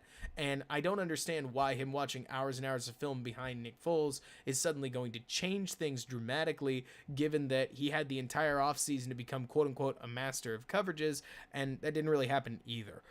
Though I do think he's ultimately played just about as well as Nick Foles has over the year. The Giants game was actually pretty good. The Lions game was extremely hit and miss, and the Atlanta Falcons game was bad. Compare that to Nick Foles, who's had 2 good games, New Orleans and Tampa Bay. Maybe count Atlanta's half, but that's if you want to be really giving. 2 meh games. Carolina was all over the place, but productive. And I thought the Tennessee game was so miserable that when I did go back and look at it, I thought Foles did his job more often than just about anybody on the field, though it was a terrible terrible game overall, and we went over that last week. As far as bad games go, I thought his game against Indianapolis was rough, and I chalked it all up at the time too. He's still learning the offense, but we can call it bad in hindsight because I think that's fair to Mitch. And then this game was also bad because it did seem like there were a couple plays. There's one I'll show you right here. Like, let's go over it. This one, I think, was a miss on Foles' part, like a total miss.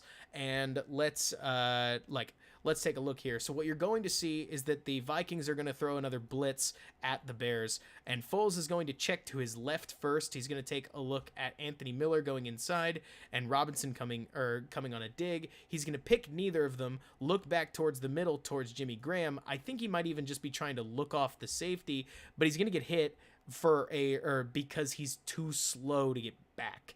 So again, I'll show you the play in full speed, and right there you're going to see he gets hit. Again, watch this right hand side. That's where the pressure is coming from, and bang, he gets hit right there. If you take a look at it, Cole Kmet open. And let me show you why I think he takes this hit, because it's worth knowing how quarterbacking works. So Cole Kmet's open, and he's probably the hot route, but Foles doesn't recognize it, tries to throw to Jimmy Graham, gets absolutely crushed. So what goes on?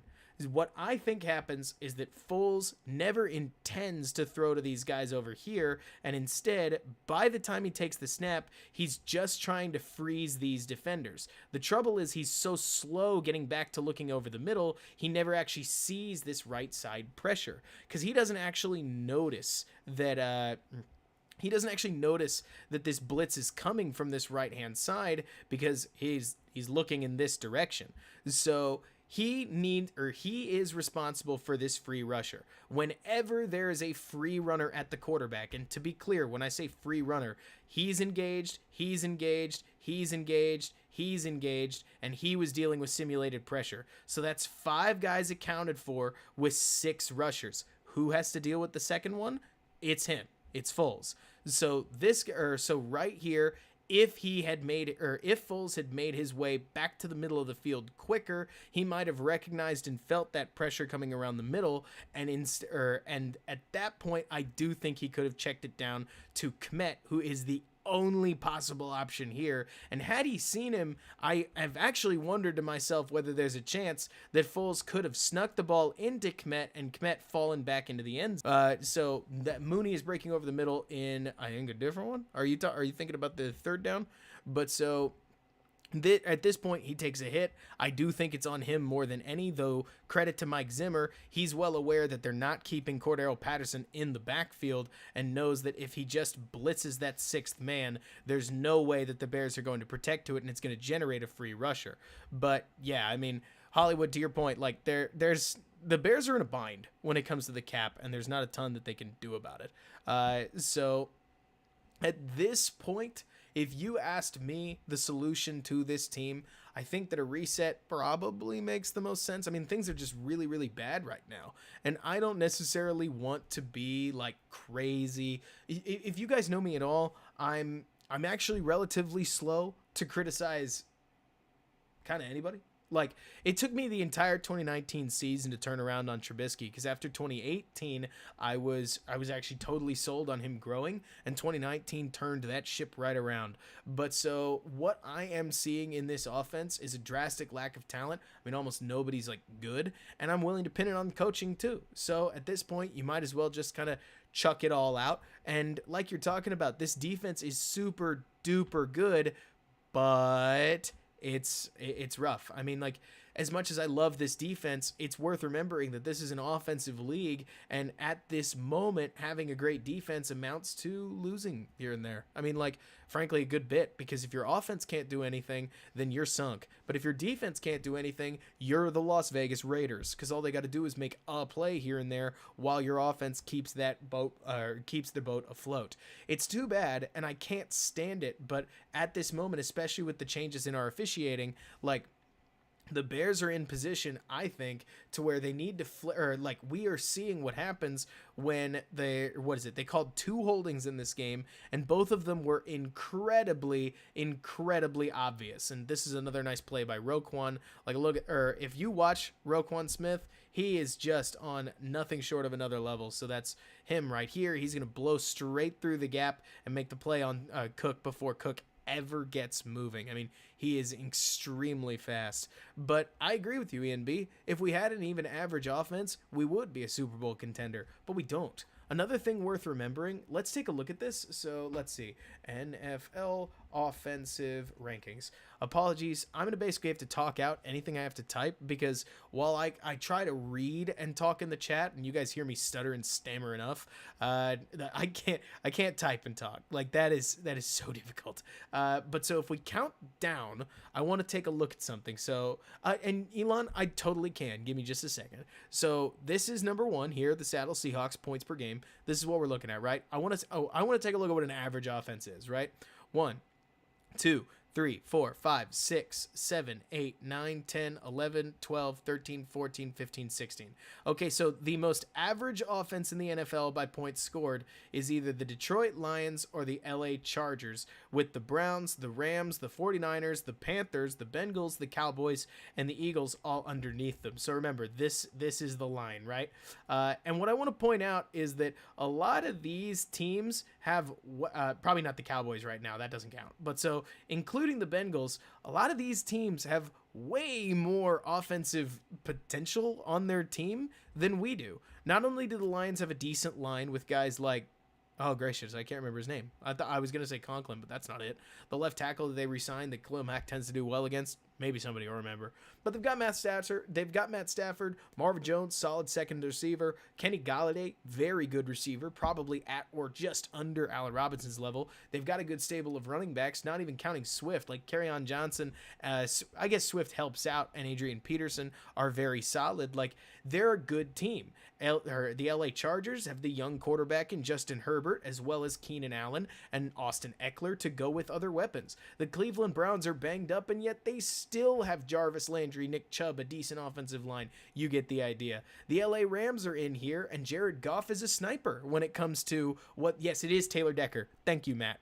But so what I'm trying to get at here is that you take a look at even the quote-unquote below average offensive lines, not offensive lines, the below average offenses. This doesn't count the Ravens. This doesn't count the Bills. This doesn't count the Falcons. It just counts guys like the best play caller in football playing with a bunch of backups. It counts the Joe Brady offense that's surprisingly effective. Like, all these teams, again, average offensive scoring this year is still 25 points. Like, this is insane what people are doing and what the Bears are just not able to follow up on. We can't get close to 25 points, and yet all these teams are able to do so consistently, if not above it. And I look at, Mike Williams, another great example. Like, you compare this to the Bears, and we don't have any of that. We don't have the young mobile quarterback. Like, we have Mitch Trubisky. I know somebody's going to say that. But if you watch some of the throws that Justin Herbert, Joe Burrow make, like, Joe Burrow is basically Foles but better, and Justin Herbert is like Mitch but better at the moment. And sure, they're rookies. Things could get exploited, but I'll tell you what, I'm amazed at how well Joe Burrow is processing the field, and Justin Herbert can make just a wow throw out of nowhere as well as plays with his legs. So let me see that we need Trubisky. Foles was, I don't know if the Trubisky is necessarily like the answer, but so the Miami Dolphins, if you want to say that they're an average offense, E&B, I'll even go there. Like, the Dolphins at the moment have a whole lot of talent themselves with Devontae Parker, the mobile Tua Tagovailoa. He's making solid throws himself. They've got a decent running game. Their scheme works for them. Like, even the Dolphins have very solid weapons, and they're pulling out like 28 points a game. That's the thing. Like, when I look at all this, what I'm trying to get across here is that as cool as it is to have a great defense in the modern day NFL, the Las Vegas Raiders have a pretty terrible defense. E&B, I'll leave you to remind me what their defensive DVOA is, and they're overcoming it. They've got a very good record because they're scoring 28.3 points a game. Like, I don't mean to be simplistic here, but at the moment, if your defense is bad, like Seattle's, overcome it with great offense. If your defense is not great, like the Packers, overcome it with great offense. All these teams in the top 5 are the best teams in the NFL because offense wins right now. Like, that's sort of the case. And I'd love to suggest that I would love to suggest that defense can still win championships. I'm sure it will make a difference in championships. But yeah, I mean, Hacks, at this point, the Bears defense is partially playing against the Bears offense because they can't move the ball at all. One thing I find really interesting, by the way, I know everybody talks about how the Bears are 31 and the Jets are 32. I would like to look back at this disparity between points per game, where even the Foles plus Mitch led offense is still able to put up 19.1 points per game, which is markedly better than what the Jets did. But I'm not trying to say that somehow like, oh, we're so much better than the Jets, because that doesn't go very far, and we all know that. Yeah, the Bears defense is fabulous when it comes to DVOA, but I know that guys like the Raiders and whatnot that are on these charts aren't, and that's kind of the point that I'm trying to make. But so, yeah, I mean, as simple as it is, Mr. Zavorchin, that's kind of the case. Like, and Nate, I think if Mitch can do more without good support, the trouble is that Mitch or Foles could do more with good support, but it's moot right now because he doesn't have good support, so you have to throw that out of the question. Like, that's where I think the problem is. And, you know, Steve, I'm not so sure. The problem I have, like, we can, okay, actually, I'll go ahead and leave this to y'all. Like, overall point that I'm trying to make here is that if the Bears want to reset things and try to fix their offense, if you ask me, I think it starts with excuse me. I think it starts with like resetting at quarterback. You kind of have to, right? And one thing that I'm noticing, I want to kind of like look back at some of this stuff. Let's go to what's a decent example? Oh, I know. I got a good one for y'all. I want to take a look real fast, and we'll have to find a play, so bear with me as I try to do this. But so one thing, you know, what is it? Trubisky averaged 17.5 points all throughout 2019. American Male, I totally get that you are way, way, way pro Trubisky, but if Nick Foles had gotten to play against the Lions and the Giants, I wouldn't be surprised if his numbers would have reflected that too, especially because of the offensive protection that he had. I understand what you're going to say. You're going to say, whoa, you apologist, there's no way. But remember, Mitch had 10 points in 5/8 of a game against Atlanta, and Foles came in and scored 20 with Anthony Miller dropping a touchdown. Direct game comparison, Foles outperformed Mitch. So unless that's lightning in a bottle to you and means nothing, like, there's something to be said about how against the same defense, Foles doubled Mitch's production in just about half the time. So I think that there's something to be said for, like, take a look at the defenses Mitch faced, because they aren't all that impressive. But anyways, going back to this, when you watched this game between when you watched this game between Arizona and Buffalo, one thing that I noticed, and I'm really gonna look here, I totally have to guess, so apologies if it's not, or if this doesn't work. What I want to point out is that mobility in the new NFL means a ton. The ability for Josh Allen and Kyler Murray to support their offensive lines through just how mobile they are and the running threat that they have is huge in today's NFL. And of course I pick a screen. I don't actually have a play for this, so we're just sort of guessing around. So let me see. What is it? My problem with... Or I'm reading Davon's comment. So, see, my problem about how we as Bears fans see Mitch, you're going to tell me that if we had Patrick Mahomes or Deshaun Watson, they're going to do remotely close to what Mitch has done on the Bears. Are you saying that in the affirmative or the negative? Are you saying that, or are you saying that that's like that they would do better or worse or the same? But so we'll get there. The point is that I keep watching the teams like the Bills, teams like even with Minshew. This is actually not a bad example, even on plays like this. What is it? Or what's the down and distance? We've got 1st and 10. So they're just going to try a quick little outlet because they can. So this obviously gets 4 yards, even just because Josh Allen has enough wheels. Oh, 2. So nothing crazy. But so anyways, I am totally just watching through this. We totally can look at what an average offense looks like, but you're able to do goofy things like this with a mobile quarterback because you can basically play like you have 11 athletes on the field instead of just some. And Kyler Murray's not even fair. Like, there's some cases where Murray's athleticism is just so stupefying that it defies what you should expect from anybody. Like, even mobile-ish guys like Zach Wilson or very mobile guys like Trey Lance. You shouldn't expect them to do what Murray does because he's just outstanding sometimes. But what at least I'm seeing is that mobility in today's NFL, from Joe Burrow to Josh Allen to Kyler Murray to Carson Wentz to like all these other places in the NFL, they make a huge difference on what these offensive coordinators are and aren't able to call. And Nick Foles is a huge example. Oh, Lamar Jackson, very obviously. We'll get there, Elon, no worries. But so is it this one? Is this the rushing touchdown that you're looking for?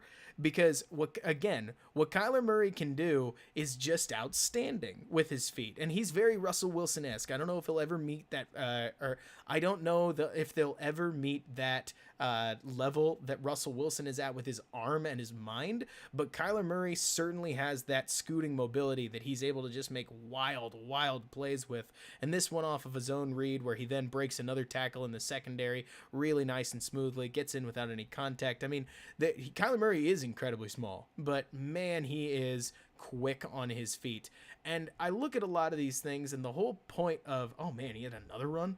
What I keep seeing is a lot of these mobile quarterbacks are able to take offensive line performance in front of them and just kind of work with it. I mean, he's able to beat a guy in the open field right there and go make 28 yards out of it. He is so quick. And this is something, by the way, I haven't seen Mitch do in almost 2 years, where he's able to just break a guy's ankles, because Mitch's mobility is a lot more, to me anyways, Bortles-esque than it is Murray-esque. Like, that guy, he just sizzles him on the ground and then outruns everybody in a heartbeat for 28 yards. I'm not even like a huge Murray fan, but Murray the athlete, like, holy smokes, he's so good in terms of a runner. But then, of course, he puts on, what is this, the Murray Magic play, where it's, oh, am I in the third quarter? Then let's get to the fourth. Did somebody say that there's another running touchdown on Murray's part that I missed somehow? Because I'm all about those. And they end up taking a bunch of sacks, kind of like, actually, like, not unlike Mitch. Like, there's nothing wrong with that. But they're able to make up for it with rushing yards, which there's something good about that. And that would be a really interesting fight. He is like Tariq Cohen E&B. He's like Tariq Cohen, the quarterback. But so when quarterbacks are able to mix this mobility with arm talent, like, man, they're able to make major plays. Because this right here by Josh Allen is impressive. I mean, this is exactly what's made Josh Allen as good as he is this season, is the ability, when he needs to drop back in the pocket and let the doggone thing loose and throw a beautiful ball, in this case to Stephon Diggs, which Mitch is done all this. Like, Mitch has played so many snaps that you can go back and find a single clip on anything. You can. Just like how I can go back and find him not doing it right, which I've seen plenty of. But I understand that if anybody who's still hopeful about Mitch, and it won't surprise me if we get the chance to see it. Matt, I want to say that they're like the same guy. I'd say that they're the opposite. Yeah, I did too, Alex. I didn't think there was any way they were going to make this. And then, of course, this happens, and it's just insanity. Like, again, what Murray's able to do with this in this setting, because he jukes, he makes a play, creates a little more space with his feet, and then throws a beautiful ball downfield. Like, this obviously isn't repeatable, but it's insane. Nevertheless, right there, maybe he can hang on to an open pocket, but his work in the open field means he jukes out an edge rusher that should have him dead to rights. We've all seen it a bunch of times, I'm sure. Stayed on his feet and lets the thing howl. Somebody said earlier that they're not so sure what in the world happened. They're not so sure that they would have taken Murray given what they gave up for Josh Rosen. I'd say it was gutty. Like, they did what they could. They did what they could and took the best guy possible, and I think Arizona's ultimately going to be happier for it, given that now Rosen's on a practice squad and he hasn't been picked up, which tells me that he's not at that level. And I look at this, and somebody said this at one point about, what was it, Tua Tagovailoa, which somebody was asking, like, can we watch the average offense? Sure, why not? I haven't actually watched a ton of it. But so, at least what I have seen, like, there is a lot to like about what they're able to do. Let's just get rolling, huh? But so I saw somebody saying that the Dolphins were doing the smart thing by playing Tua, and I totally agree for a reason that you might not think of. What people have to do nowadays is that while they have solid draft options in front of them, they've got to play whoever they have. In Jacksonville, they've got to play Minshew. In Miami, you've got to play Tua, because when you get, or you need to assess where you need to assess who your quarterback is, so that you can decide whether you have your guy to build on in the future. You don't necessarily need to have a Hall of Fame quarterback, but you do need a good quarterback like Derek Carr on the Las Vegas Raiders. Right here, it looks like Tua's going to make. Ooh, that's a pretty nice little throw right there. But yeah, I mean, certainly he's looked good so far. But so let's see. I'm just reading up in the chat right now. Oh yeah, that Bill O'Brien trade was terrible. And then Justin, if you haven't heard the story, remember there's a Bears pennant there too. I just live in Dallas. But so, anyways, it's love for my mom. Anyways, getting back to it. So let me keep reading in the chat. Yeah, watching Tua throw is sort of funny. Oh, you want me to take you back to it, Elon? We can watch the throw or completion one more time. So I also feel bad for Fitzgerald, but you know what? Or Fitzpatrick. Why did I say Fitzgerald? There's enough Fitzes in the NFL. But so anyways, yeah.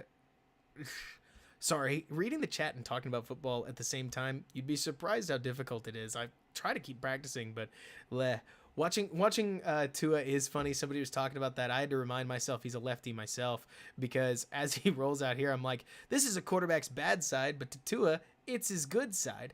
And yeah, I agree.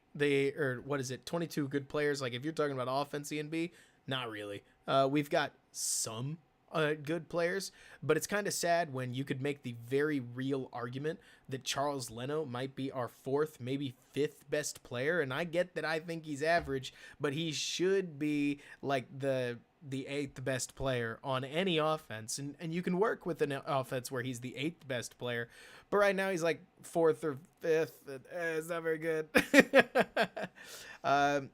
So Davon, I think that's complicated, right? You're talking about Mitch being better than what people make him out to be. People make him out to be like he's the worst quarterback ever to play the game. I don't think that's totally fair, but I do think he's in that Bortles category where he's not all that great. And frankly, Bortles produced more than he did during his time in Jacksonville, and look at where he's at now. I think Mitch's issues processing the field very seriously limit his ceiling, which is problematic. And, you know, I think that, so that's the thing, Justin. In my opinion, I think it all bubbles back to Pace. If you're going to fire Nagy, you better send Pace out with him. I think that they're probably a package deal at this point, because Pace already missed on Trubisky, and now if he missed on Nagy too, I don't know why in the world you would keep him. But so the trouble is when it comes to, what was it? Somebody's talking about Trubisky. He may be like the 25th best. I don't know. It's complicated because, like you're talking about, Dre, Bortles did have a run game behind him, and there's something to that, but Trubisky didn't crack. Did he have 3,500 yards last year? Like, I don't really know. I'm not trying to say necessarily that, let's see, there's something to that, but it's worth remembering that Nick Foles has had, I think, 0.3 full seconds less than Mitch to process things in front of him. I'm not saying that Mitch has had like tons of time or even that he's been put in an incredible situation, but I'll tell you that the 2019 season and the first 3 games of 2020 were about as good as a situation as you could ask for, and he still didn't exactly succeed in those. And I know somebody's going to say, he let a crazy comeback win against Detroit, and you're right, but if we're going to complain about 6 points in 3 quarters with Nick Foles, I'll also complain about 6 points in 3 quarters with Mitch. He just capped it off with 21 wild ones. And there's all this to say, like, process measured with results, right? Mitch's process is incredibly all over the place, and Mitch can get out of the pocket. And I'll tell you what, like, Mitch Mitch is way better at everything from Nick Foles pre-throw. But it's when he actually releases the ball that I think things get a little dicey and dangerous. And thank you, Elon, for coming right at me, just like I would expect. And what is this? This looks like, oh yeah, Tua releases that one high. So that's 1 point to the average offense. So, Davon, I get that he had touchdowns against the Buccaneers. Remember, Nick Foles had 7 against, I can't remember who he was against, but he was in an Eagles uniform when he did it. So there's totally something to be said about how players can flash. They can have great moments. But the trouble is that, Nate, I'm not so sure. Like, I'm not trying to sound like some kind of wild Trubisky hater. This is probably my least favorite conversation, like, at all, because I hate telling people not to hope, right? But based on what I saw in 2018, where he had some serious pain points, like he was still struggling to read the field then, I hope, for crying out loud, that I hope that the audio and video aren't getting too buffery because I'm seeing it. But so Hee-Sung Woo, oh gracious, I hope that I can pronounce this right. Wayhu, or I'll go with that. But so, if I was going to fix the offense, I think at this point I'd just start it over. One thing that you'll notice, even watching Tua, watching Josh Allen, watching Joe Burrow, watching Kyler Murray, this play right here, this actually isn't a bad play to go through exactly what I'm talking about. There's no way Nick Foles makes this play. Even just this little play, which probably only gains a yard, may even only get back to the line of scrimmage.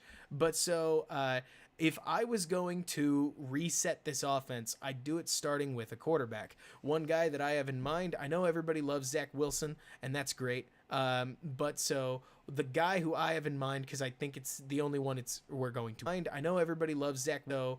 The guy who I have in mind, because I think it's the only one we're going to come to. Let me see. So Justin, there's issues with that, and we can go over them. But so what I would do is I would probably look at Zach Wilson or Trey Lance, whichever one I can get my hands on, and I'd be willing to trade up to about the 9th slot if it's me, because I won't surprise me. Gracious, that's too bad, Elon. Hopefully I'll come back here. I'll keep talking. You guys, please let me know when things come back online. I'm gonna turn my Wi-Fi off right here, so let me know. Hang on. Hit.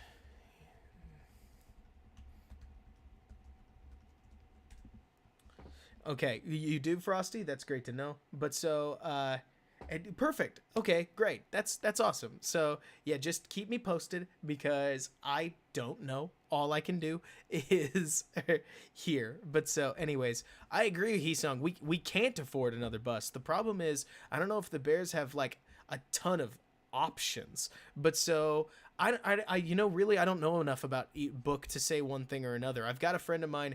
Psst, hey, guess what?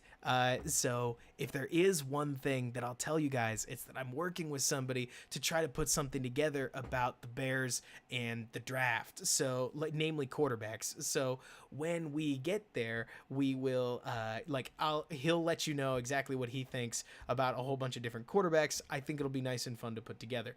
But so, anyways, getting back to it, maybe number 9, I think ENB is about as high as I'd go because it can't be that expensive. That's at least my guess. But so, what I'm thinking is at that point, and Kanger probably, especially if the losing continues, but I think you'd agree. So at that point, so Ninesha, remember that the reason that I'm giving you an arbitrary number like number 9 is because if you trade up too high, like numerically speaking, so here's the question, right? We got to talk about draft order. And at the moment, if you want to start with a quarterback, you're going to need to lose a lot of games. Now, thankfully, at the moment, the Bears seem really good at losing games, which is trouble. And Ninesha, I totally agree. It would be a question at the moment about who you'd want to go get at 9 if they fall. My opinion, personally, if we get to drafted around 11, which would probably happen if the Bears lose almost literally all the rest of their games. But if they get to 11, I'd wait. And if Trey Lance is on the board or Zach Wilson, though, I'll tell you right now, I wouldn't be surprised if Wilson gets taken at like sixth overall, which is too bad, but it's kind of where we're at. Lance at least speaks to me as an option that can run as well as throw, and he's still got plenty to refine, and he's a huge risk. I'm not about to tell you that he's not a risk, because he is. But what I will say about Lance is that he's a clear running option, and at the very least, you're going to get a decent you're going to get a decent quarterback that can move the football with his legs and beat people in foot races, much more like he's more of a Cam Newton than he is a Kyler Murray, but at least he's mobile as it gets. And if he's able to string together some solidly accurate passes, because remember, sure, it was North Dakota State University, but he did go, I think, 43-0 touchdown interceptions, 43 touchdowns, 0 interceptions in his redshirt freshman season. So he's really not a bad look if you're looking for all traits. And the trouble is in the beginning, at least based on what we put out against the Vikings, I'm not sure we can do 8-8. So I'm never going to tell you to cheer against the Bears. But what I am going to say is that this becomes a problem if the Bears do go 8-8, because like you're talking about, words like you guys are talking about, if the Bears aren't going to make the playoffs, they kind of need to just lose. And that's the thing he's saying. Like one thing I will throw out. So let's take a look at the NFL standings, right? NFL standings.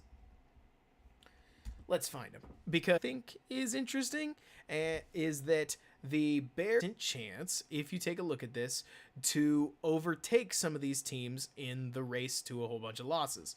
I know this isn't great topic of conversation, but we'll give it a shot and we'll see how it goes. But so the Jets, there's no way we're catching them. But the Patriots could get more than 5 wins, I don't think we're going to beat the Bengals, but they've got a quarterback solution in place. Then when it comes to the next below team, I don't know if we're getting more wins than the Texans. I don't know if we're getting more wins than the Jags. I don't know if we can get more wins than the Chargers. But the one that I'm looking at that I think will be kind of surprising to watch is the NFC East here, right? Is that the NFC East has to play a whole bunch of games against each other. So whether it's the Giants or the Eagles or Washington, or God forbid it would be Dallas, but I doubt it. 2 of these teams should end up with at least 5 wins, if not a little more. So then you look at, somebody mentioned the Niners. The Niners are going to get more than 5. A whole bunch of these teams already have more than 5. Won't surprise me if the Panthers get a 4th or 5th win, though they may be perfectly comfortable with who they've got. The Falcons, it's a good question on what they want, like in terms of it's a total question of what they want. Do they want to replace Matt Ryan? Do they want to reset at quarterback? Great question. I think the Lions, especially like the Lions and the Vikings, have to play us. So if the Bears do lose all their games, then they'll actually have a tiebreaker over them, because the Vikings will have swept us. The Lions will go 1-1. You get the idea. Dre, because they're the top quarterbacks in the draft. That's how it goes. But so the point here is that if the Bears, and it's a big if and it's a sad if, so I get it, but if the Bears lose all the rest of their games, they actually could end up drafting higher than I thought they could. And they might be in the Wilson race, which I know Wilson is just like everybody's favorite. What I am telling you, I think this is the big thing that I could say, the most positive thing I could say is, Wormwood, remember, if everybody else wants one, then you're probably going to struggle to get them. That's a complicated part with quarterbacks, right? Like, you have to gamble on them, because every quarterback in some form is a gamble, which is the worst, but it's how it goes. And so that would be Akusai. That would be awful, wouldn't it? But it might. It might help. I don't know. What I'm really trying to tell you here is that when it comes to the Bears going forward, you have something to cheer for either direction, right? So if the Bears lose, then at least they're getting closer to climbing in that draft order in a 6 quarterback class. If they end up with Kyle Trask, like that's who they go with, that's not a bad option. I don't think they need Mac Jones, and I'll tell you why. I understand that Mac Jones has proved it against some of the best competition. I understand he's a fairly cerebral guy. I'm worried that he's basically Foles, but a little better because his mobility is lacking. Trask has me a little more of my interest piqued than Jones. I really worry about Jones's foot ability, given that we would need to dump a ton into the offensive line. And that's the thing, Dre. If the Bears were going 10-6, like you should have heard me in a whole bunch of the streams well before this. Like I was all over drafting the offensive line when it looked like we were winning a lot of games. But given where we are, we need to treat this draft like we're up high in it. And if we get a quarterback we like, we gotta convert. Like we need to take the shot at it, especially if we're restarting the franchise. And then if we lose a whole bunch of games and we're there the next year, take another shot at quarterback. I'm really getting to the point where I'm perfectly fine doing that whole, let's actually draft a quarterback every year kind of thing until we've got the situation figured out. But so somebody talked about Roquan. I think Roquan is, I don't know if he'll get Defensive Player of the Year this year. I mean, that'd be so tough. There's so many defensive players that are just amazing. But I will tell you right now that he's making his way into the All-Pro conversation. He's got to be. And certainly, throw Pro Bowl votes at him because that is awesome. And I totally actually, ENB, you know what? I'll totally agree with that. With Foles on the offense, there's no reason to play your rookie too quickly because you have an option that at least can test the water for your guy. If the water's too cold, like the offensive line isn't very good, then no, don't put your quarterback in there. But if it's warm enough, yeah, sure, why not? You can give him a couple games at the end of the season because 2021 does sound like it's going to be, whether you want to call it a retool or a rebuild, I think that 2021 more than likely is going to be a season of figuring things out. And C7, unfortunately, yeah. I'd love to tell you that there's a way for this Bears team to not waste a great defense. Guys, I would love to tell you that. I really would. It breaks my heart to say what at least I think. But in an offensive league where the Bears drew 2 holdings, both of them being extremely obvious, it would be I really struggle to see the Bears finding a way to utilize this this defense, especially with an offense that has somebody tell me what it is. Is it 10 points that weren't garbage time in the last 2 games, or is it 9? Because if you don't count the garbage time touchdown against Tennessee, then I think it's 9 points. But so, yeah, I mean, exactly like you're talking about, Joseph, there is something to be said that we've been dealing with this for quite a while, but I at this point would love to see that, Dark Soul, that's actually not a terrible idea.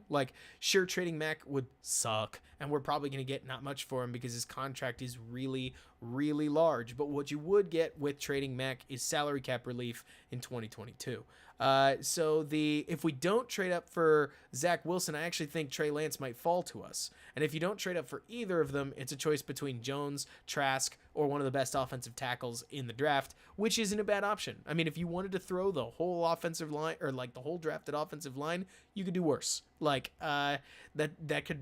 could do way, way, way worse than just that.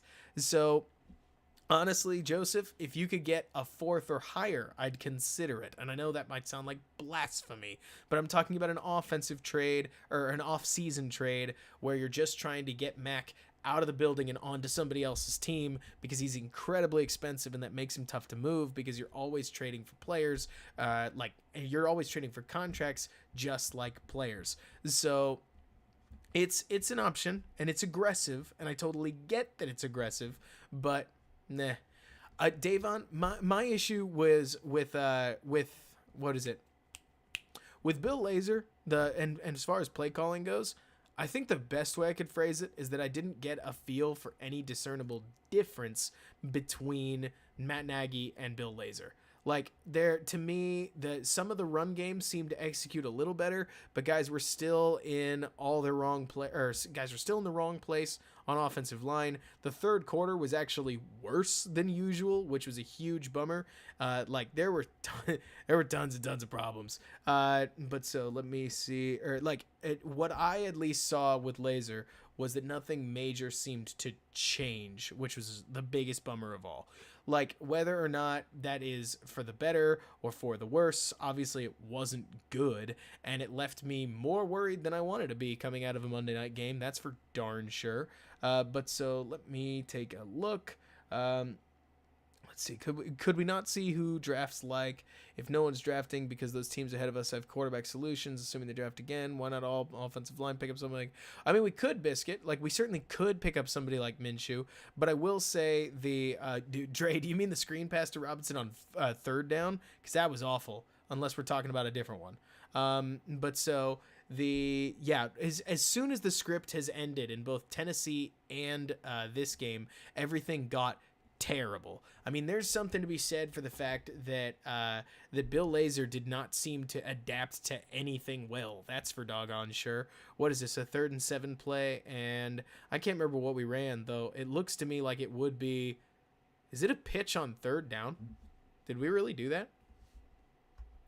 Let me take a look. No, it's 2nd down. Thank goodness. Though the 3rd down play, I tend to doubt is going to get anybody excited either. But so... Mr. Z, I don't really know. I think it's because we had way too many issues on the offense and we didn't have enough space to fit him in, like when it comes to Matt Ryan. But he might have been a decent option. It's always hard to tell because nothing works exactly like Madden does. Oh man. This is a play that I've been dying to see. Let's take a look if there was a different trajectory that Foles had open to him. So when he cuts under, Foles is trying to clear this linebacker by again, I'm just reading this immediately. So it looks to me like Foles is trying to loft it so that he doesn't throw it straight into this linebacker's hands, who cuts under it once again, and Robinson goes up for it and ends up obviously getting the ball swatted. Let's take a look behind this. I'm actually really curious. So the line holds. Credit to him. Like, look at this. This is Alex Bars doing his Alex Bars thing, which is he's going to get beat, but at least he gets beat slowly enough for Nick Foles to make a play. And when he does, the linebacker isn't actually in great position. So maybe I'm wrong on that.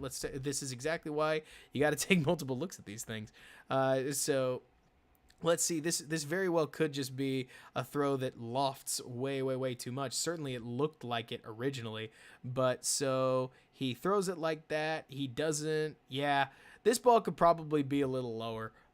It also looks to me like there's something to be said about, I don't know. What's tough here is that whenever I look at a quarterback and a receiver, I don't think I've ever really seen this before, to be totally candid, which I know that people are acting like it's super common, but when Robinson catches this, he catches it right where Foles roughly wants him to, and Harrison Smith comes on and knocks it down, and I'm used to way more people saying, like, sure, he probably ought to throw it, like, hard, and this is something that I will say, like, actually, Davon's kind of saying it for me.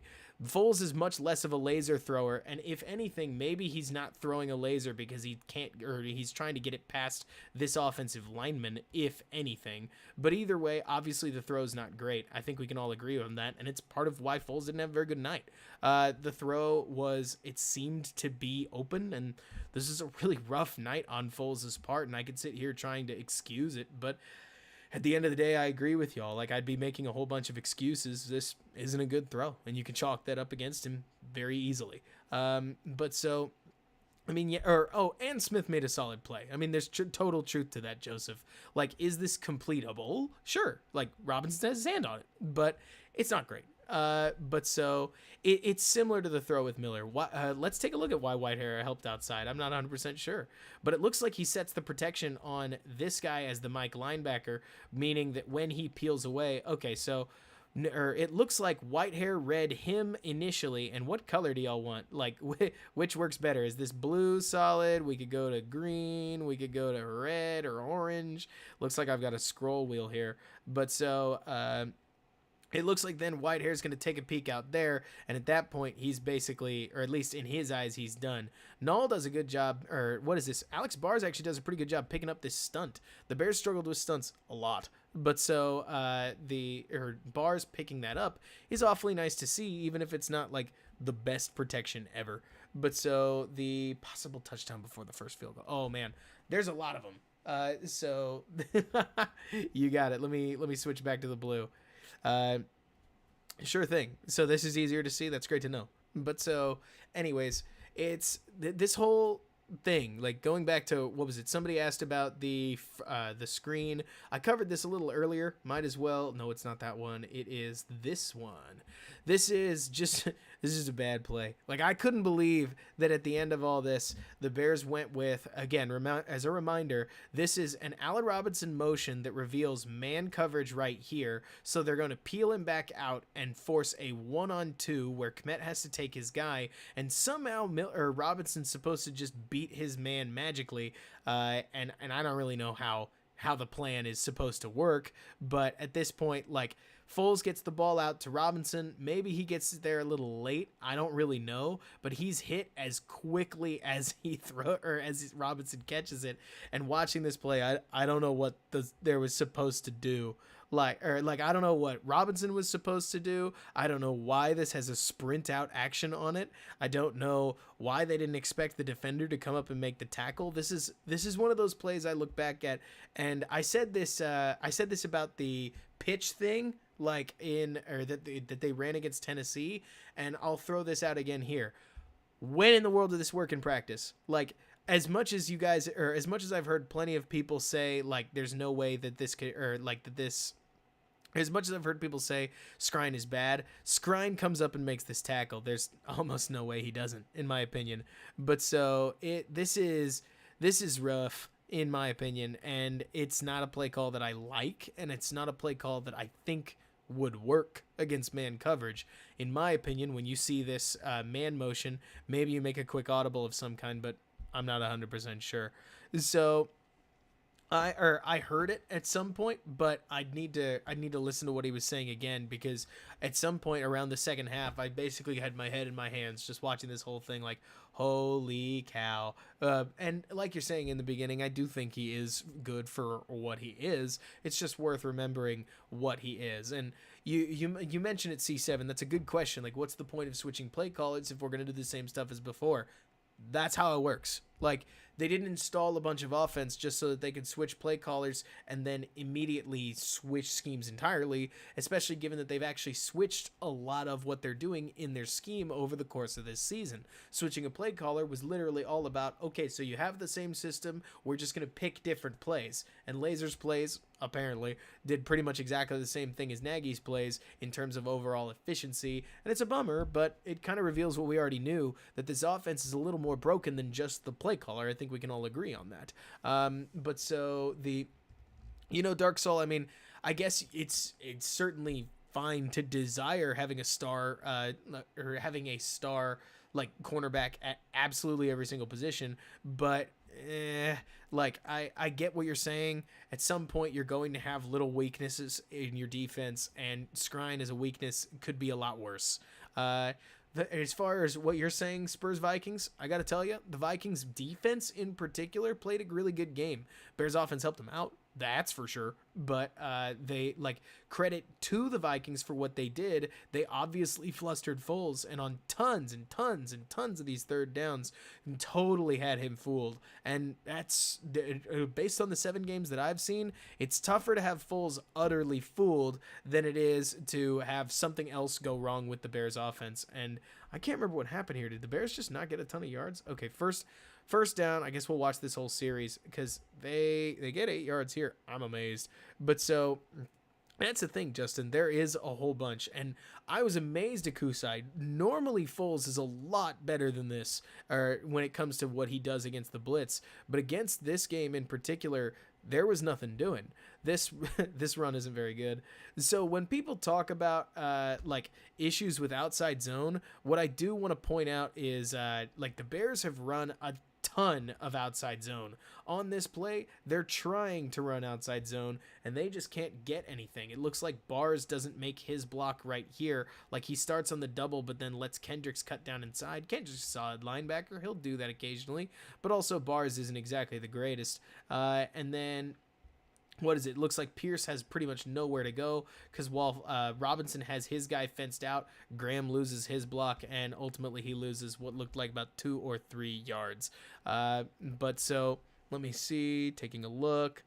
At the moment, Skrine's one of our only weakness, but I mean, Foles definitely has some fault. I think that, or I'm with you, Ian B. I'm not gonna look at Foles and say that he's anything more than an okay quarterback. Like, what I will tell you, if you're asking my opinion, and it sounds like some of y'all are, I would tell you that Foles had a really bad game tonight. Like, it was not his best performance by any means, but that he is who I expected him to be coming into this season. Somebody who's going to show us whether the offensive line is good. They're not. Somebody who's going to give his receivers chances to make plays.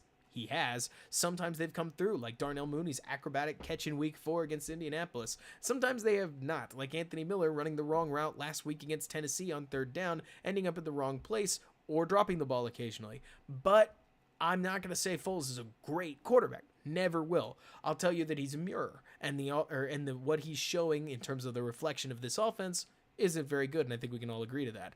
There's a point where you maybe go back to Mitch just to protect Foles. Mitch isn't under contract this year or this next year, and Foles is. I don't think at any point you should re-sign Mitch. Like, he'd have to go. People have said it. Like, they'd have to be 10-0 to get Mitch a re-signed contract, and even then just use the franchise tag. But it's complicated because I get everybody saying, like, Nick Foles sucks, and I'd look back and I'd say this offense is bad. Like, of course he's gonna look bad. It's like how Minshew looks bad in a Jacksonville offense where sometimes he's been the only player playing well besides DJ Chark and now Robinson, who's a very talented running back in his own right. It's tough because the games that we've won with Foles, like, personal opinion, we've won because Foles, like, put the whole game on his arm. In New Orleans, we ran better than we ever have, and even so, it still came down to whether Foles could make the throws, and he made enough. In Tampa Bay, it was literally all Foles. We had less than 50 yards, and we won the game because of it. In Carolina, we didn't run the ball well at all. And, you know, as much as you say that, Davon, I think Foles relies on understanding defenses for the most part, and when he does have time delivering the ball in an accurate fashion, like we saw in that first play to Allen Robinson off play action, and the couple of the deep shots that he's had over the last couple weeks. I know a lot of them have come in later points of the game, like he had 4 really solid downfield completions against Tennessee that show what I'm talking about, and for pretty much the rest of the game he was pressured. But hey, I'm not going to tell you that you can't think what you want to think. I think Foles is unimpressive, but that's part of his game in a weird way. Like, in this play, one thing that I've always heard is that you can't ultimately control batted balls at the line. And Foles right here is trying to get the ball to the correct man, and Charles Leno doesn't get enough hands on his guy. Actually, it looks like it might be Alex Bars' guy. I can't really tell. But so he's putting the ball on Miller in that case. It just gets batted at the line because they're not doing enough. And let me see that. Oh, Justin, I totally agree. At this point, I'll tell you right now that my verdict is made about the former number 2 pick. So like, what is it? Blah, blah, blah. So at this point going forward, I don't think there's any reason to like hate on Trubisky or Foles. If anything, I would love to see Bears fans just kind of put down the pitchforks.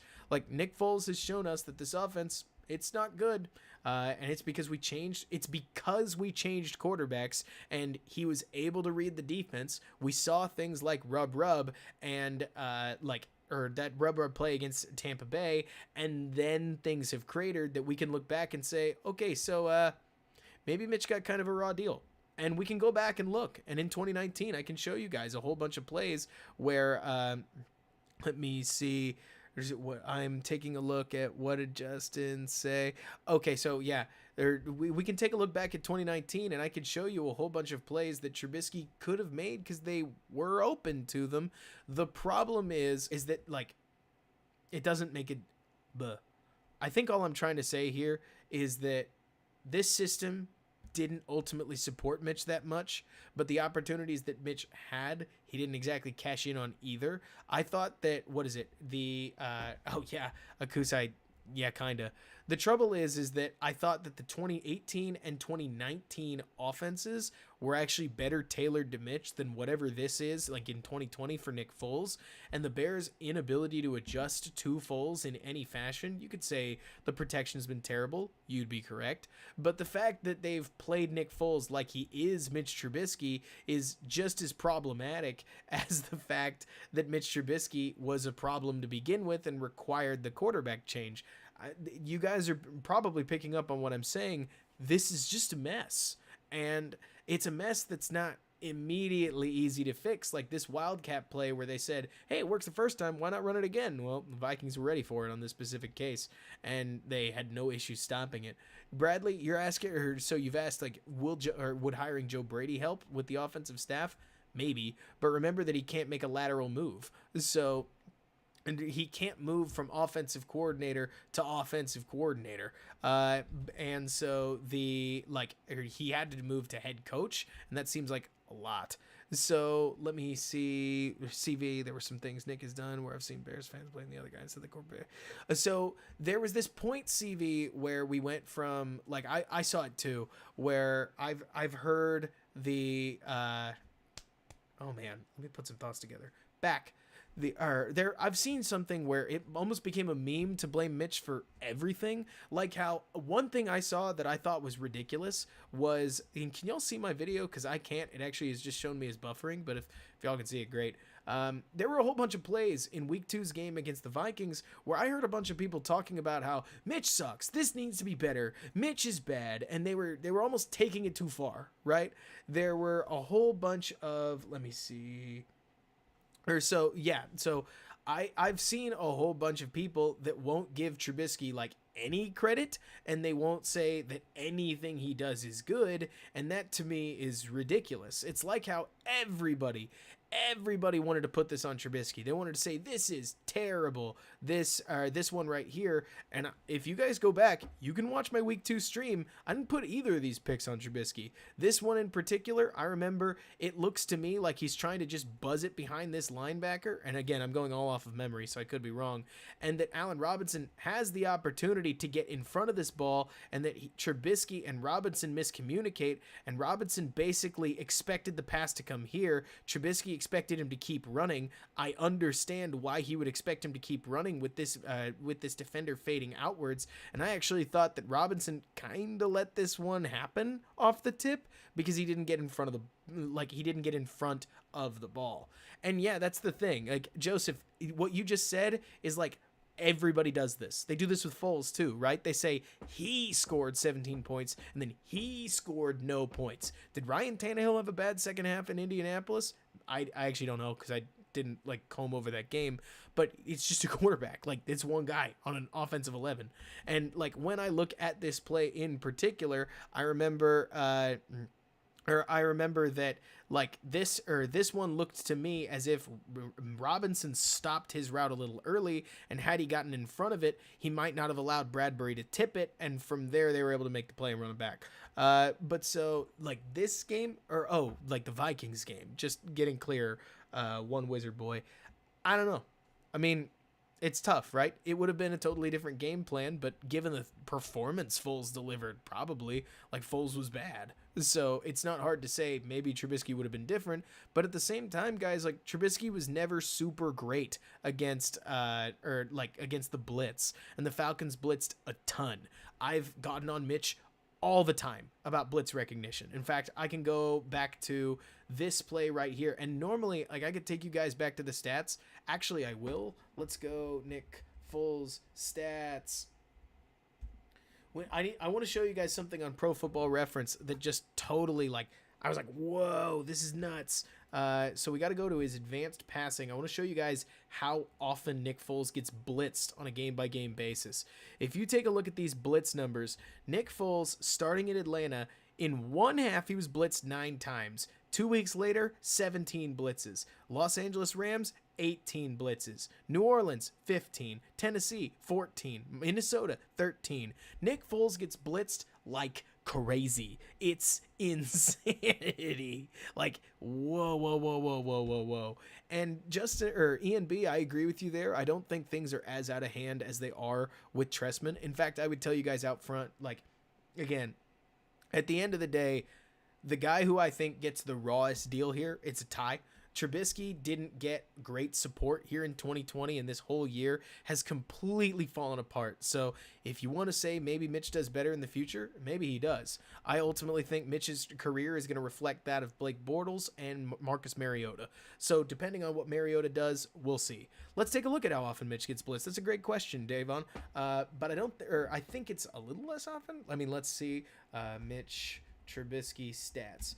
But the trouble is that teams clearly know that that Foles is only able to support himself for so long, and they want to get the ball out quickly. So it looks like he gets blitzed a good bit, 8, and 7 times, but not near as often as Foles. And let's take a look at I'll duplicate this tab just so we can go back to it. Exactly, Ian B. It's because they know he's immobile, and basically you're forcing a rock in a hard place. Well, Justin, it's funny you say that. Like a Tressman-like beatdown would imply that this last week wasn't. So here we're looking at Mitch's blitz totals, and he actually gets blitzed a fair bit too, especially early on in the 2019 season and against New Orleans. But then things calm down to like a 9, 8, 11. So more often than, say, Drew Brees, but or not as often as Nick Foles. So let me take a look here so I can show you. Do y'all want to see Brady or Brees? Brady or Brees? Just type that in the chat and I will Google it real quick because like both of them are kind of the same. But I think that they give you a good barometer for, okay, you've seen Nick Foles gets blitzed almost 15, 18 times a game. And we need another standard of comparison for Mitch. Brees it is. Stats. So we'll go to Pro Football Reference. We'll dig these up. I find these really interesting. So as a matter of fact, if you gave the option, I ultimately think Brady. You know what? We'll put both up. So it looks as if Tampa blitzed Brees a lot, and you can see how well that worked out for him. So Tampa got annihilated. So a lot of teams haven't blitzed Brees all that much. Chicago tried to blitz him 9 times, which was actually more than usual.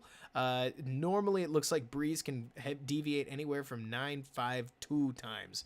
Let's take a look at Brady. And then we'll look at Russell Wilson because why not? I found this interesting. But so it looks like your intuition is correct. Like you can't blitz Brees like you can Mitch, or you can't blitz Mitch like you can Foles. And it looks like Brady's actually reflects a little more in the Folesy direction, not near as crazy, but a little more. 10, 12, 12, 14, 9, 9, higher numbers than Trubisky's in particular, though Trubisky has his high points where people went crazy on him. And in these games where he was blitzed a lot, okay, so Dallas didn't have success, Kansas City had a lot of success, New Orleans had a lot of success, Washington didn't have much, so it looks like it's very hit and miss. So let me see. Oh man, that game was awful. Ian B, it was terrible. But so yeah, one wizard, that has happened more than you think, which stinks. Let's take a look at Russell Wilson. I am curious about him too.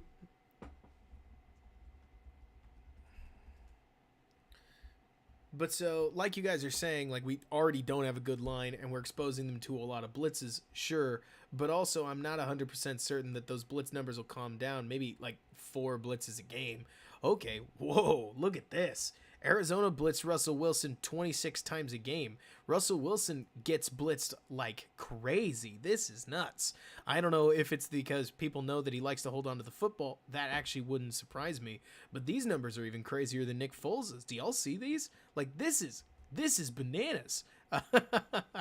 He gets blitzed like crazy. But yeah, anyways, this is interesting. And so if anything, what we've learned is that quarterbacks that like to hold on to the ball a lot are quarterbacks that like to hold on to the ball or quarterbacks that can't move much seem to get blitzed a lot. Looking at you, Wilson. Looking at you, Foles. So yeah, he's mobile too.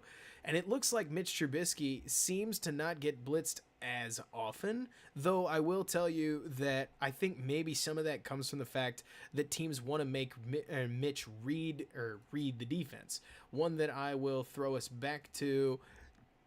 I'll show you guys some stuff. Yeah, like I'll tell you, millions of voices cry out in fear and then silence when it comes to this stuff. But so yeah, I totally agree. There's so much scat protection, but at the moment, Hacks, I mean, we have like one running back and he's hurt.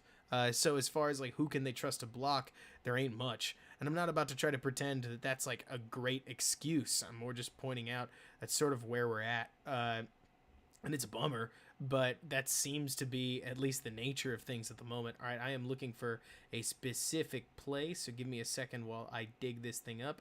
Might even be like a third down, fourth down. It's somewhere.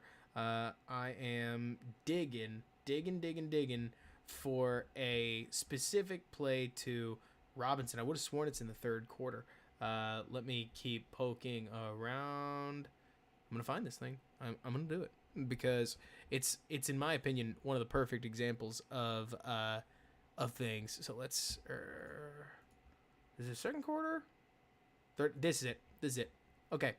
So, perfect example of why teams don't necessarily need to blitz Trubisky is this one right here. So it's 3rd and 12, right? Line of scrimmage, line to gain. They got a long way to go, and you probably don't need me to tell you that.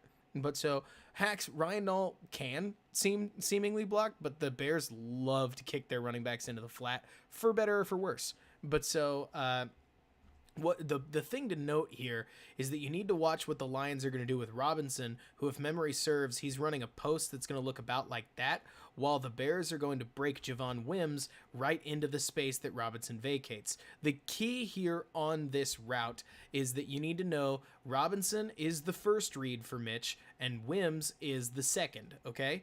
And the reason you need to know that is because you're going to get a quick little layer. If the coverage sinks high, like this guy right here, if he goes backwards, then you want to throw to Wims. If he stays down with Wims, that'll open up Robinson right here. Make sense so far? But so anyways, let's take a look. What happens on this play? The Lions are going to send 4. Why? Because they drop, actually they're only going to send 3. They've got a spy right here and 3 rushers. Now why is that? That's because they want to drop as many guys as possible into coverage and see if they can foul up Trubisky.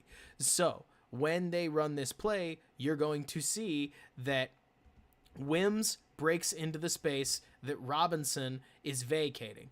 But what happens on the specific set of coverage? This man is still eyeballing Trubisky, and he seems to still be in front of Robinson. He's still in front of Robinson all the way up until the point of the throw. In fact, this man right here is watching Trubisky and is standing directly in the path of where Robinson wants to put the ball. But I want you to make sure that you take a note of this guy right here, because he actually is going to just fall for no reason whatsoever, and he's the only reason this pass doesn't get totally picked off with Javon Wims sitting underneath wide open. So let's go back and you'll take a look and you'll see what I would suggest he do and what I think Foles would have done, but I have nothing to compare, or nothing to actually compare it to. I think that at this moment right here, first of all, there's something to be said about, but I don't want to blame Trubisky too much. That's not the point. At this point, I'm just looking at the read itself.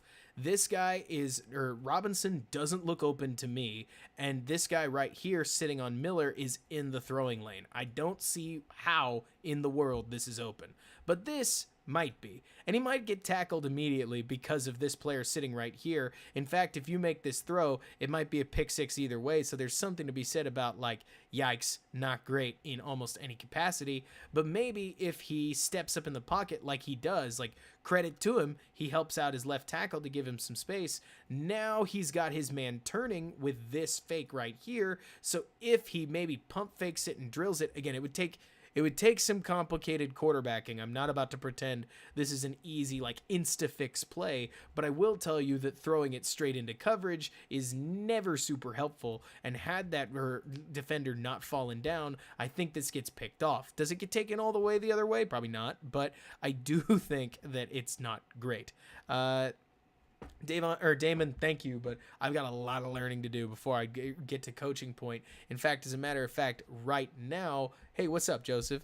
I am trying to do what I can, especially this off season, to learn as much as possible about coaching, just so I can relay better information to y'all in the future, because there's no purpose, in my opinion, to somebody just saying, I think this. Like, I want to get into the nitty gritty of the X's and O's so I can deliver you guys the best information possible. But so the design passing concepts, in this case, what I tend to look at for these passing concepts, and I got to tell you guys, Mitch made things really easy. With Nick Foles, I had to ask the playbook friend that I talked to a lot, like, as much as possible, like, as often as possible, I needed to ask him what was going on, because with Mitch, I can always count on, with Mitch in the game, I used to always be able to count on seeing a quick and easy to read concept, and that helped me as a budding analyst trying to solve what the play call was, because when I look at, or because what I know is Nagy's ultimately trying to make things easy for him. So what the Bears are trying to do here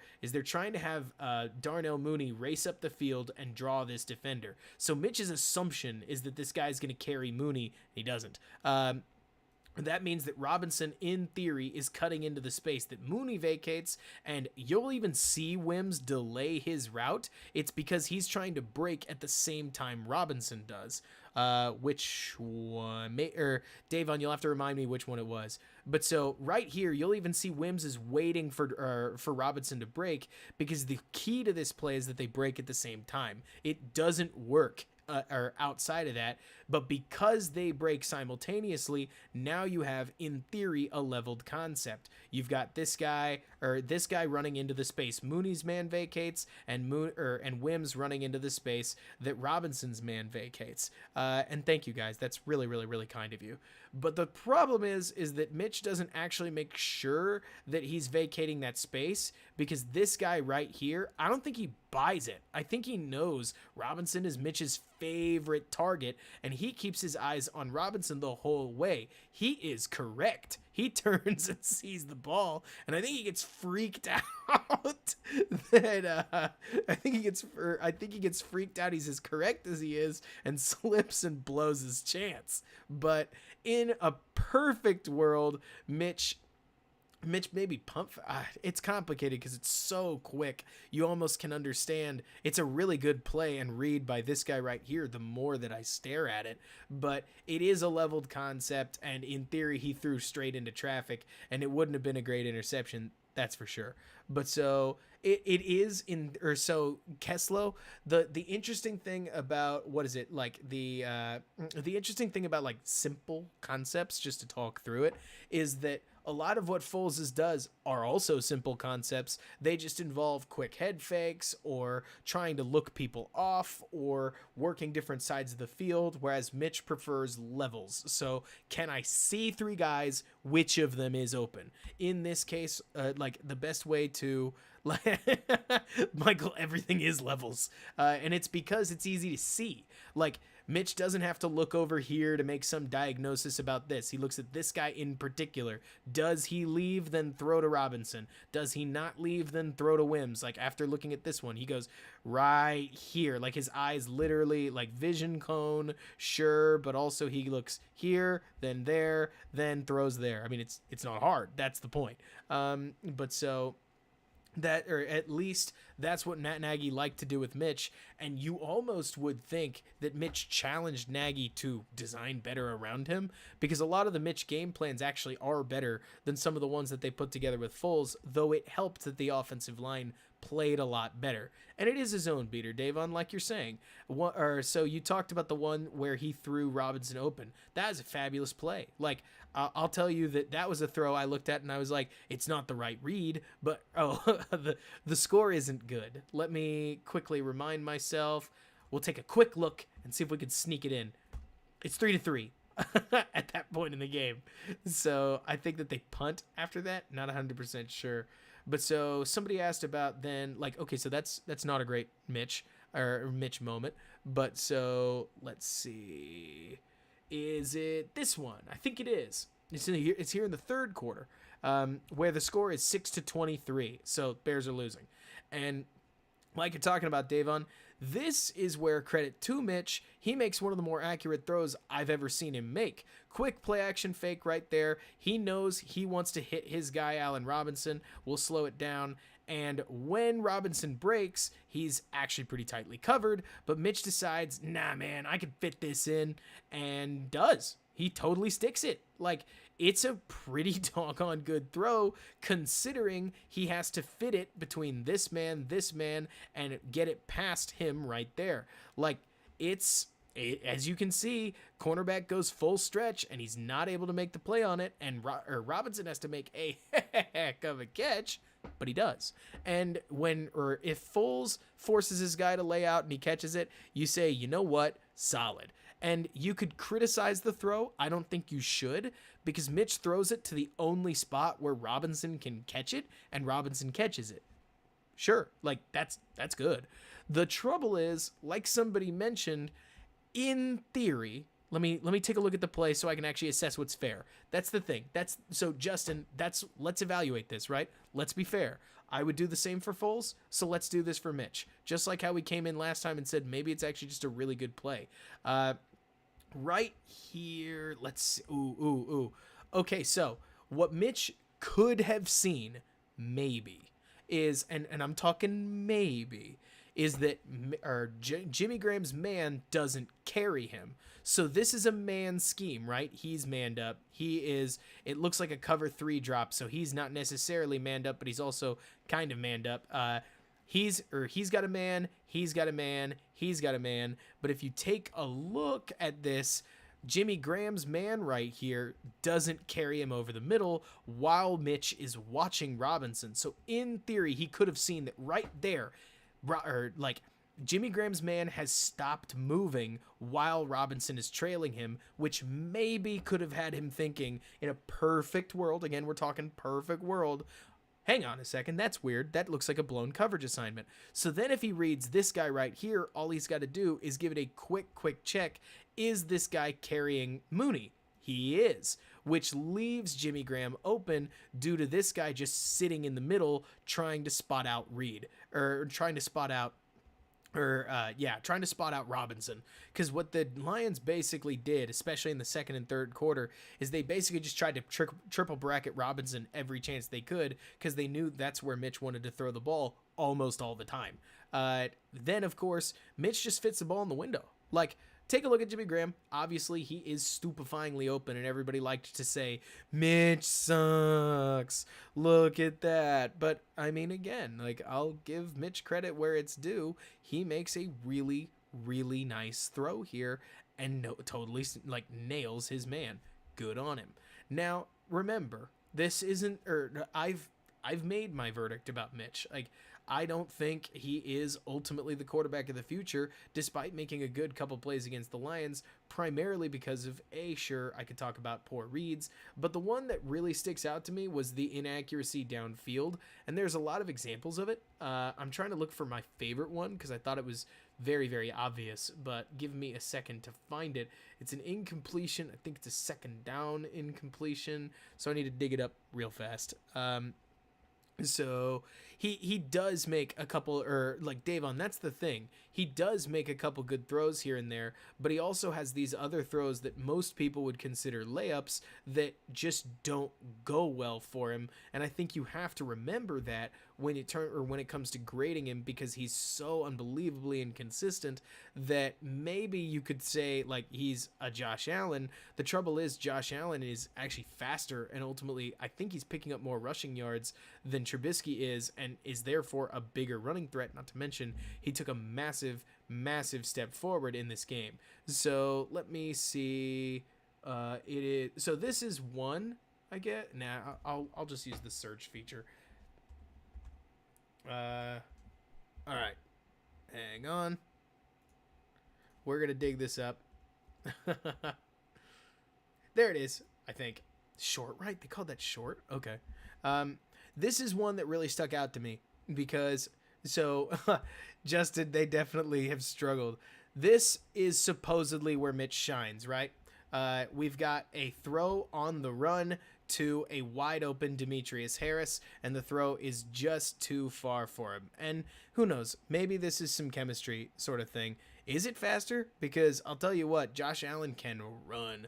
But so I've heard so often about how Trubisky is super duper good throwing on the move and that Nagy needs to feature it more. And on this play, he gets exactly what he wants. This is a throw on the move, like a quick lob to the Harris, and it doesn't work. I mean, it's like in my opinion, the trouble with Mitch is that he's as inaccurate downfield as he is. He's very, very, very all over the place. His mechanics aren't that great. I mean, one that I know, some people are going to say this is unfair. I do think it's worth talking about. Like, in the world of plays that we talked about earlier, how Nick Foles needs to make a better play, like throwing the ball down the middle to was that Robinson? I think it was Robinson. Like he needs to put a laser on it. On this play, I thought Mitch also should have or could have easily thrown this better and instead throws a lollipop to Jimmy Graham that Graham didn't know how to handle. This is a play action play where, as you can see, he let me see. So what he gets right here is a great again, it's a levels concept. So you've got Cohen or Graham and Mooney. I'm starting to fade here at 11:53, if you guys can tell. But so then from here, Trubisky sort of fades to his left with no real pressure. But the big key that I see is that he throws the ball awfully high when it easily could have been a quick yak ball, like straight at him. So again, like in the world of Foles threw a lollipop that needed to be a laser, this is very similar, where the ball's going to get lollipopped and it easily could be a quick yak strike where Jimmy Graham could catch it and take it up the middle. Maybe. But instead he throws it like that. Graham probably mistimes his jump, but it's also pretty high. And it's not great for a fourth-year quarterback that's been in the offense way longer than Foles has with all these guys. There's a lot here. And I'm not about to pretend that a play like this in particular, oh man, I can't remember that one. You'll have to shoot that to me because like clearly I lost that. Are you saying you did that this year? But so let me see. Or are you so Davon, you mean like the other TD, the one that was like as close to a layup as it gets. This in particular, actually, I think this is a pretty decent example of, I think, the trouble talking about Mitch's agility. So remember that, like, every time Mitch makes a play with his agility, because this is actually pretty decent, right? He gets out here, there's still nothing there, so he just has to throw the ball away, and he does get hit, but nothing's really open. I'm not criticizing Mitch here. So the play that I would then show you and say, do remember that Mitch and mobility are kind of intrinsically let's say that they are at odds with each other sometimes, is that Mitch's mobility can get him in as much trouble as it does get him out of trouble, because in this play right here, he's going to use that mobility to extend a play, running outside and doing a good job, and then instead of just running out this way and taking a look and seeing if he can find somebody downfield, maybe not, maybe he could just throw the game away, but instead he actually gives up a really, really nasty fumble curling back in, and it's not good. So I've seen this a couple times from Mitch too, where he will run back into the pocket and end up getting fumbled, which isn't very great. And not to mention another one that I'll throw out there, because it's complicated, right? Like, I don't love seeing the quarterback get hit in almost any capacity, but I will tell you that wait a second, Davon. Let's go back. What? So remember that, like, blindly horseshoeing back into the pocket is never really a good thing. linemen are really only supposed to hold on to their block for about 4-ish seconds because you've got to expect a professional athlete to ultimately get back into the play. I've never seen a quarterback do this successfully. Like nobody ultimately like swoops all the way back around and gets back into the pocket and people say great play. Almost any quarterback I've ever seen just keeps running to the sidelines and then either turns it upfield and runs to get some yards or throws it out of bounds to not take a sack. At least what I've seen. Let me see. That's the thing. Or like you're saying, Akusai. Not to mention, Leno is protecting a pocket that's about right there. Back here isn't part of the pocket. The linemen aren't supposed to protect that. I mean, wait, are you saying that that's bad? Again, Davon, I'm not talking about like. I understand Mitch is thinking that maybe he could move back to here, but did Doug Williams do that? I need to go back and watch it then, Michael. But at least from what I've seen, like this is not, or this is exactly the kind of play that I worry about when it comes to Mitch's mobility because he can move definitely, but he doesn't always move into the right place. Oh, you're talking about the like quick spin, like the hit or hitch and come out. Yeah, maybe. It definitely doesn't work here. El Ghost, I'll probably wrap up in like 10 minutes. I can't go forever, but I do love talking to y'all about football. I think that, or all this to say that like that quick spin, oh man, maybe as soon as he gets there, he's just got to dump it out. Maybe this one just doesn't work, but either way, this isn't, it's not a good play. And it's not one where I can say, hard luck, Mitch, because there's an easy option available to him to just run to the sidelines and either, again, race up field if he draws and dumps, or just kick the ball out for no sack, and instead he gives up like a 20-ish yard fumble. This is the all-22, Davon. What do you mean? But so, yeah, Z-form, to me anyways, it's not great college instincts, and I mean, worst things worst, it doesn't work. But so... when I look at Mitch and Foles and Foles and Mitch and Mitch and Foles and Foles and Mitch, right now at least, what I would say, if you're asking me, is that if you want to put Mitch in the game, there's no problem with it. But it's probably not because you want to see Mitch like super succeed. It's because you don't want to let Foles hit his incentives. Because if he hits a couple more snaps, I think he's going to pop a $3 million incentive on his contract that then carries over to next year. Not to mention that. Oh, you mean this? Yeah. So again, in my opinion, as soon as he gets outside right here, he ought to know that he can run quickly this way. Maybe he's scared about dealing with that guy. Maybe he thinks he can just work around him. But to me, asking Charles Leno, to hold a block for forever, I don't know. I really think, yeah, ENB, go for it. Absolutely. I think this is the wrong move. You know your left tackle. You know he's not incredible. But yeah. And Akusai, there's a weird amount of truth to the idea that if you put Mitch in, you're protecting your investment in Nick Foles. And whether you want Nick Foles to start next year or whether you want him to just keep the seat warm for a rookie, it's tough for him to do that if he's hurt, and we've already gotten close enough to that already. I tend to doubt we also signed Trent Williams, Frosty. We don't have the cap to do almost anything. Massive kudos. What I will say, like, this throw that Mitch had, let me find the darn thing. You guys know, I know, it's beautiful. This throw to Anthony Miller was one of the better throws Mitch has ever made. And while Trent is a free agent, Ghost, Trent is also outstanding, and I think he'd cost a ton of money. Maybe the Bears go for it, but they'd have to, like, cut Hicks or something to make that work. I'll tell you right now that I'm never going to have an issue with throwing a whole bunch of money at a left tackle. This throw was awesome. If Mitch had been doing this all season, he never would have been benched. That's the trouble. Like, that there are real positive things to... That's the thing, though, Davon. We have a good evaluation of Mitch. Like, we've seen his ups and downs from 2018 and 2019. It's tough for him to just slough all that off. Not to mention, if Mitch struggles, I know we're going to hear about just how bad Nagy's system is, or people are going to compare him to different things because people love the guy. I don't blame him. Like, and that's the thing, Deadly. You're right. I mean, it is a Justin Herbert type of throw, but... So from there, Mitch was able to cash in on a lot of things that I think were very nice and easy. Like, Davon, personal opinion, I wouldn't call this a great throw by Foles either. He does this in the Atlanta game, and like, what is this? So, or Nick Foles did this in the Atlanta game, and I wouldn't call it great. Or Mitch Trubisky does it here. I wouldn't call it crazy. It's just a back shoulder throw to an open tight end, and it totally works. But it is better chemistry. I will give you that. Like, it's better than what they had on the first and second throw and connection of their night. I think there's one right around here to Jimmy Graham that doesn't go as well. I think it's in the third quarter. Maybe it's in the fourth, but you get the idea. They definitely, like, he did make the adjustment.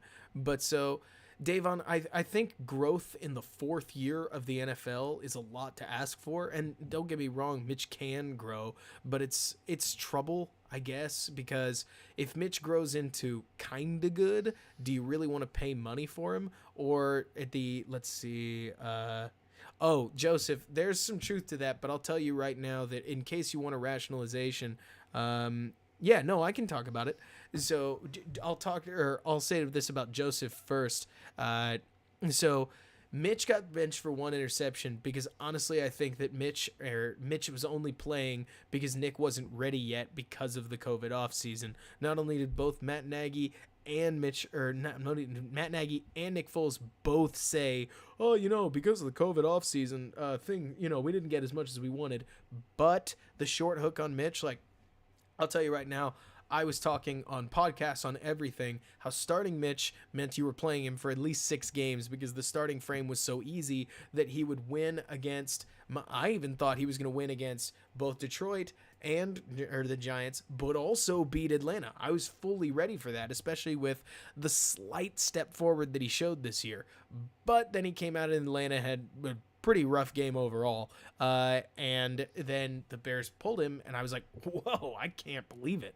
So to me anyways, the only way it makes sense is that Matt Nagy was looking to get to Foles pretty much as soon as possible, and credit to Nagy, it did win the game. So there's something to be said for maybe it was the right call, but it's complicated, and that's fine. Like, that's okay, Davon. He could be really good, maybe.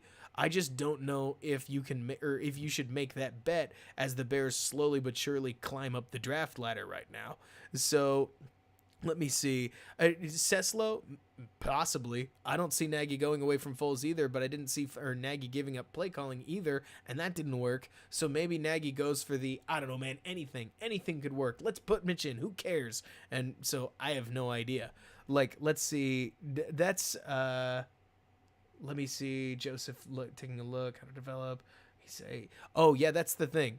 So one thing that I do think is tough is that QBR.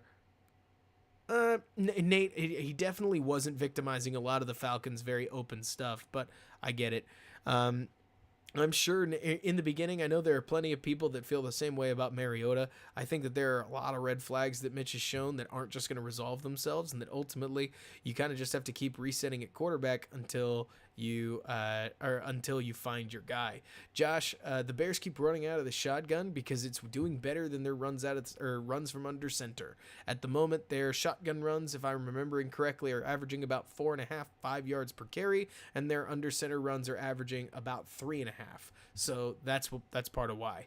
El Ghost, or is it I Ghost? I think that the Mac won't be open to a restructure, and if it is a restructure, it's not going to save the Bears money. That's for sure. He wants his money. I don't blame him for it. But I think that ship at least has sailed. Mac's locked in.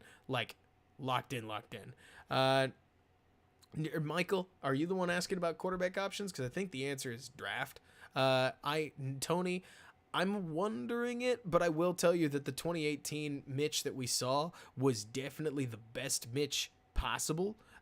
So I don't know if we can necessarily say like Nagy ruined Mitch, considering that Mitch still isn't. I mean, maybe the part where he's not reading defenses very well could partially be on Nagy, but also with DeFilippo and the rest of the staff moving away, I don't really know. It's hard to tell. But so Garrett Bowles is. I don't think so. And Michael, as far as like what happens, it won't surprise me if it's just drafting, not drifting. I suddenly started thinking about Mario Kart, apparently. But so Oh, Garrett Bowles from Denver. Oh man, that's a name.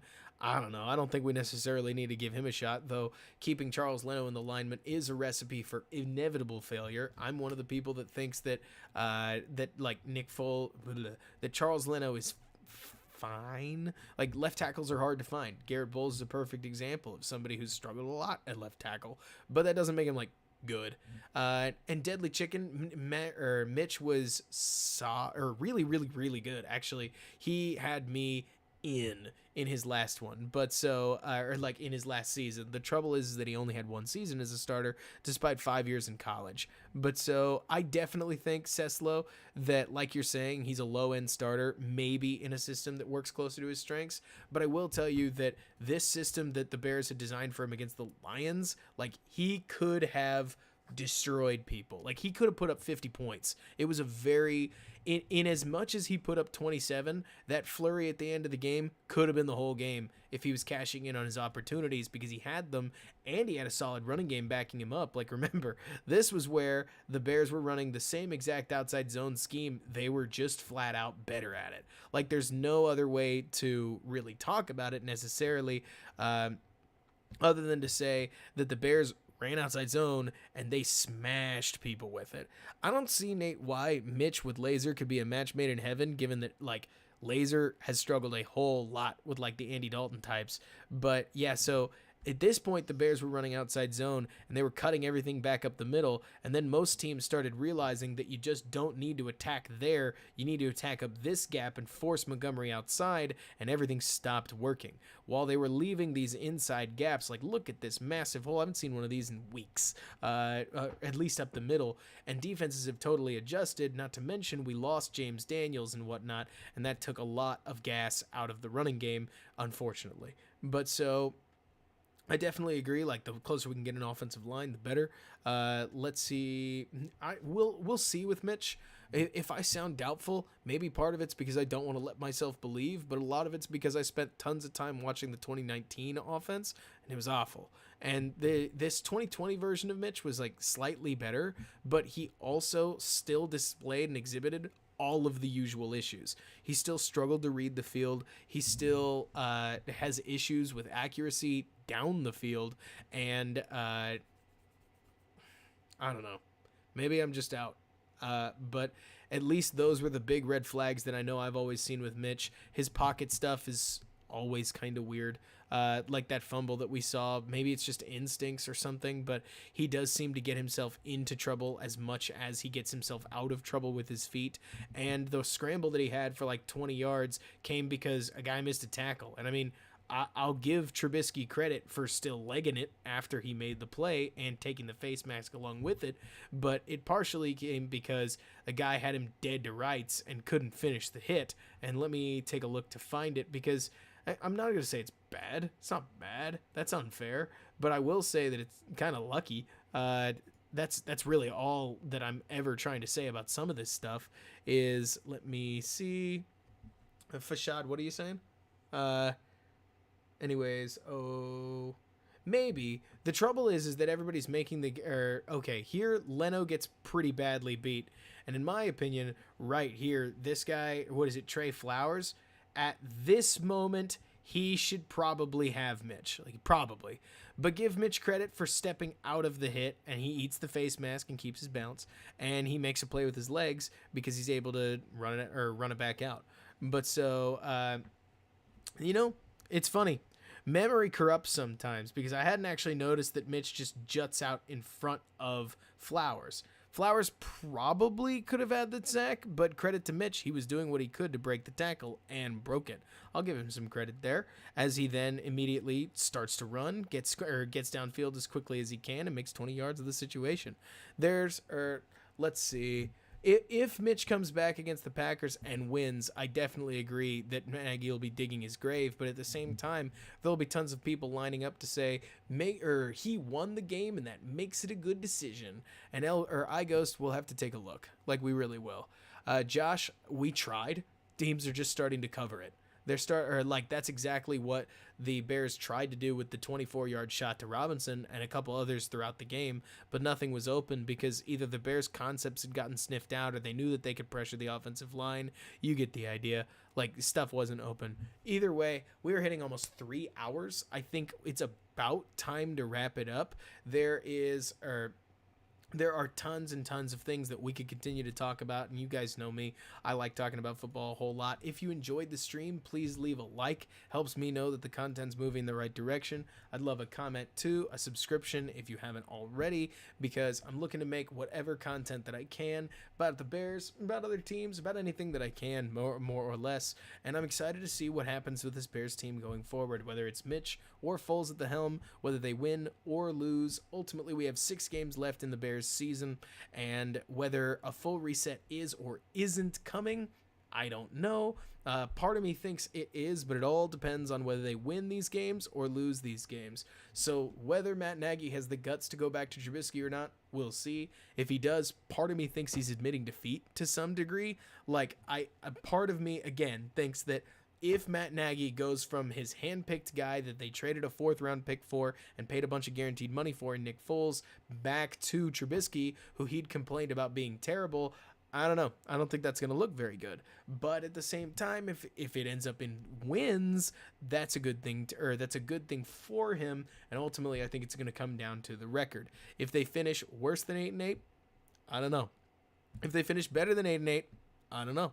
But at this point right now, I think the arrow is massively down on Pace. It's not been up on Nagy in weeks, and you know that. And if Pace goes, so too doth Nagy. And I think that at the end of the day, that's the question that we need to ask. Always great having you guys around. Love talking to y'all. Hopefully the Bears can win. I mean, maybe. I don't even know what I'm cheering for at this point anymore, because if the Bears do win a whole lot of games and end up in prime quarterback drafting position, that's good news for them going forward, more than likely.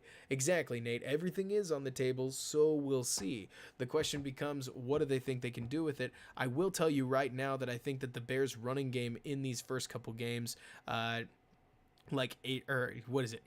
the running game in these first couple games, I think more came from a change in scheme combined with the poor defenses they played, so the Lions and the Giants, but been surprised before. So hopefully that's not the case. I got the impression that by the time they got to the Colts game, the league had kind of figured out what they wanted to do with outside zone and had started punishing them for it, at least because they didn't want to run it to the outside, and that's where a lot of the play side stuff goes. But we'll see. I mean, this is a big moment for everybody. We get a bye week. I'll probably give everybody the stream off for Thanksgiving, though I will be looking to make some content during that break in a more video-esque fashion. But hey, we'll get there when we get there. It's great talking to y'all. Well, keep an eye out on my Twitter feed at Robert K. Schmitz for more analysis on the actual Vikings game itself, because I know this night was pretty general. But we'll see, guys. Awesome talking to y'all. The Leno experiment. Tony, he's been average according to almost any metric. But hey, you're welcome to think whatever you'd like to. Go get some sleep, y'all. Y'all are great, and I will catch y'all later. Until next time, bear down. And thanks so much for bearing with me.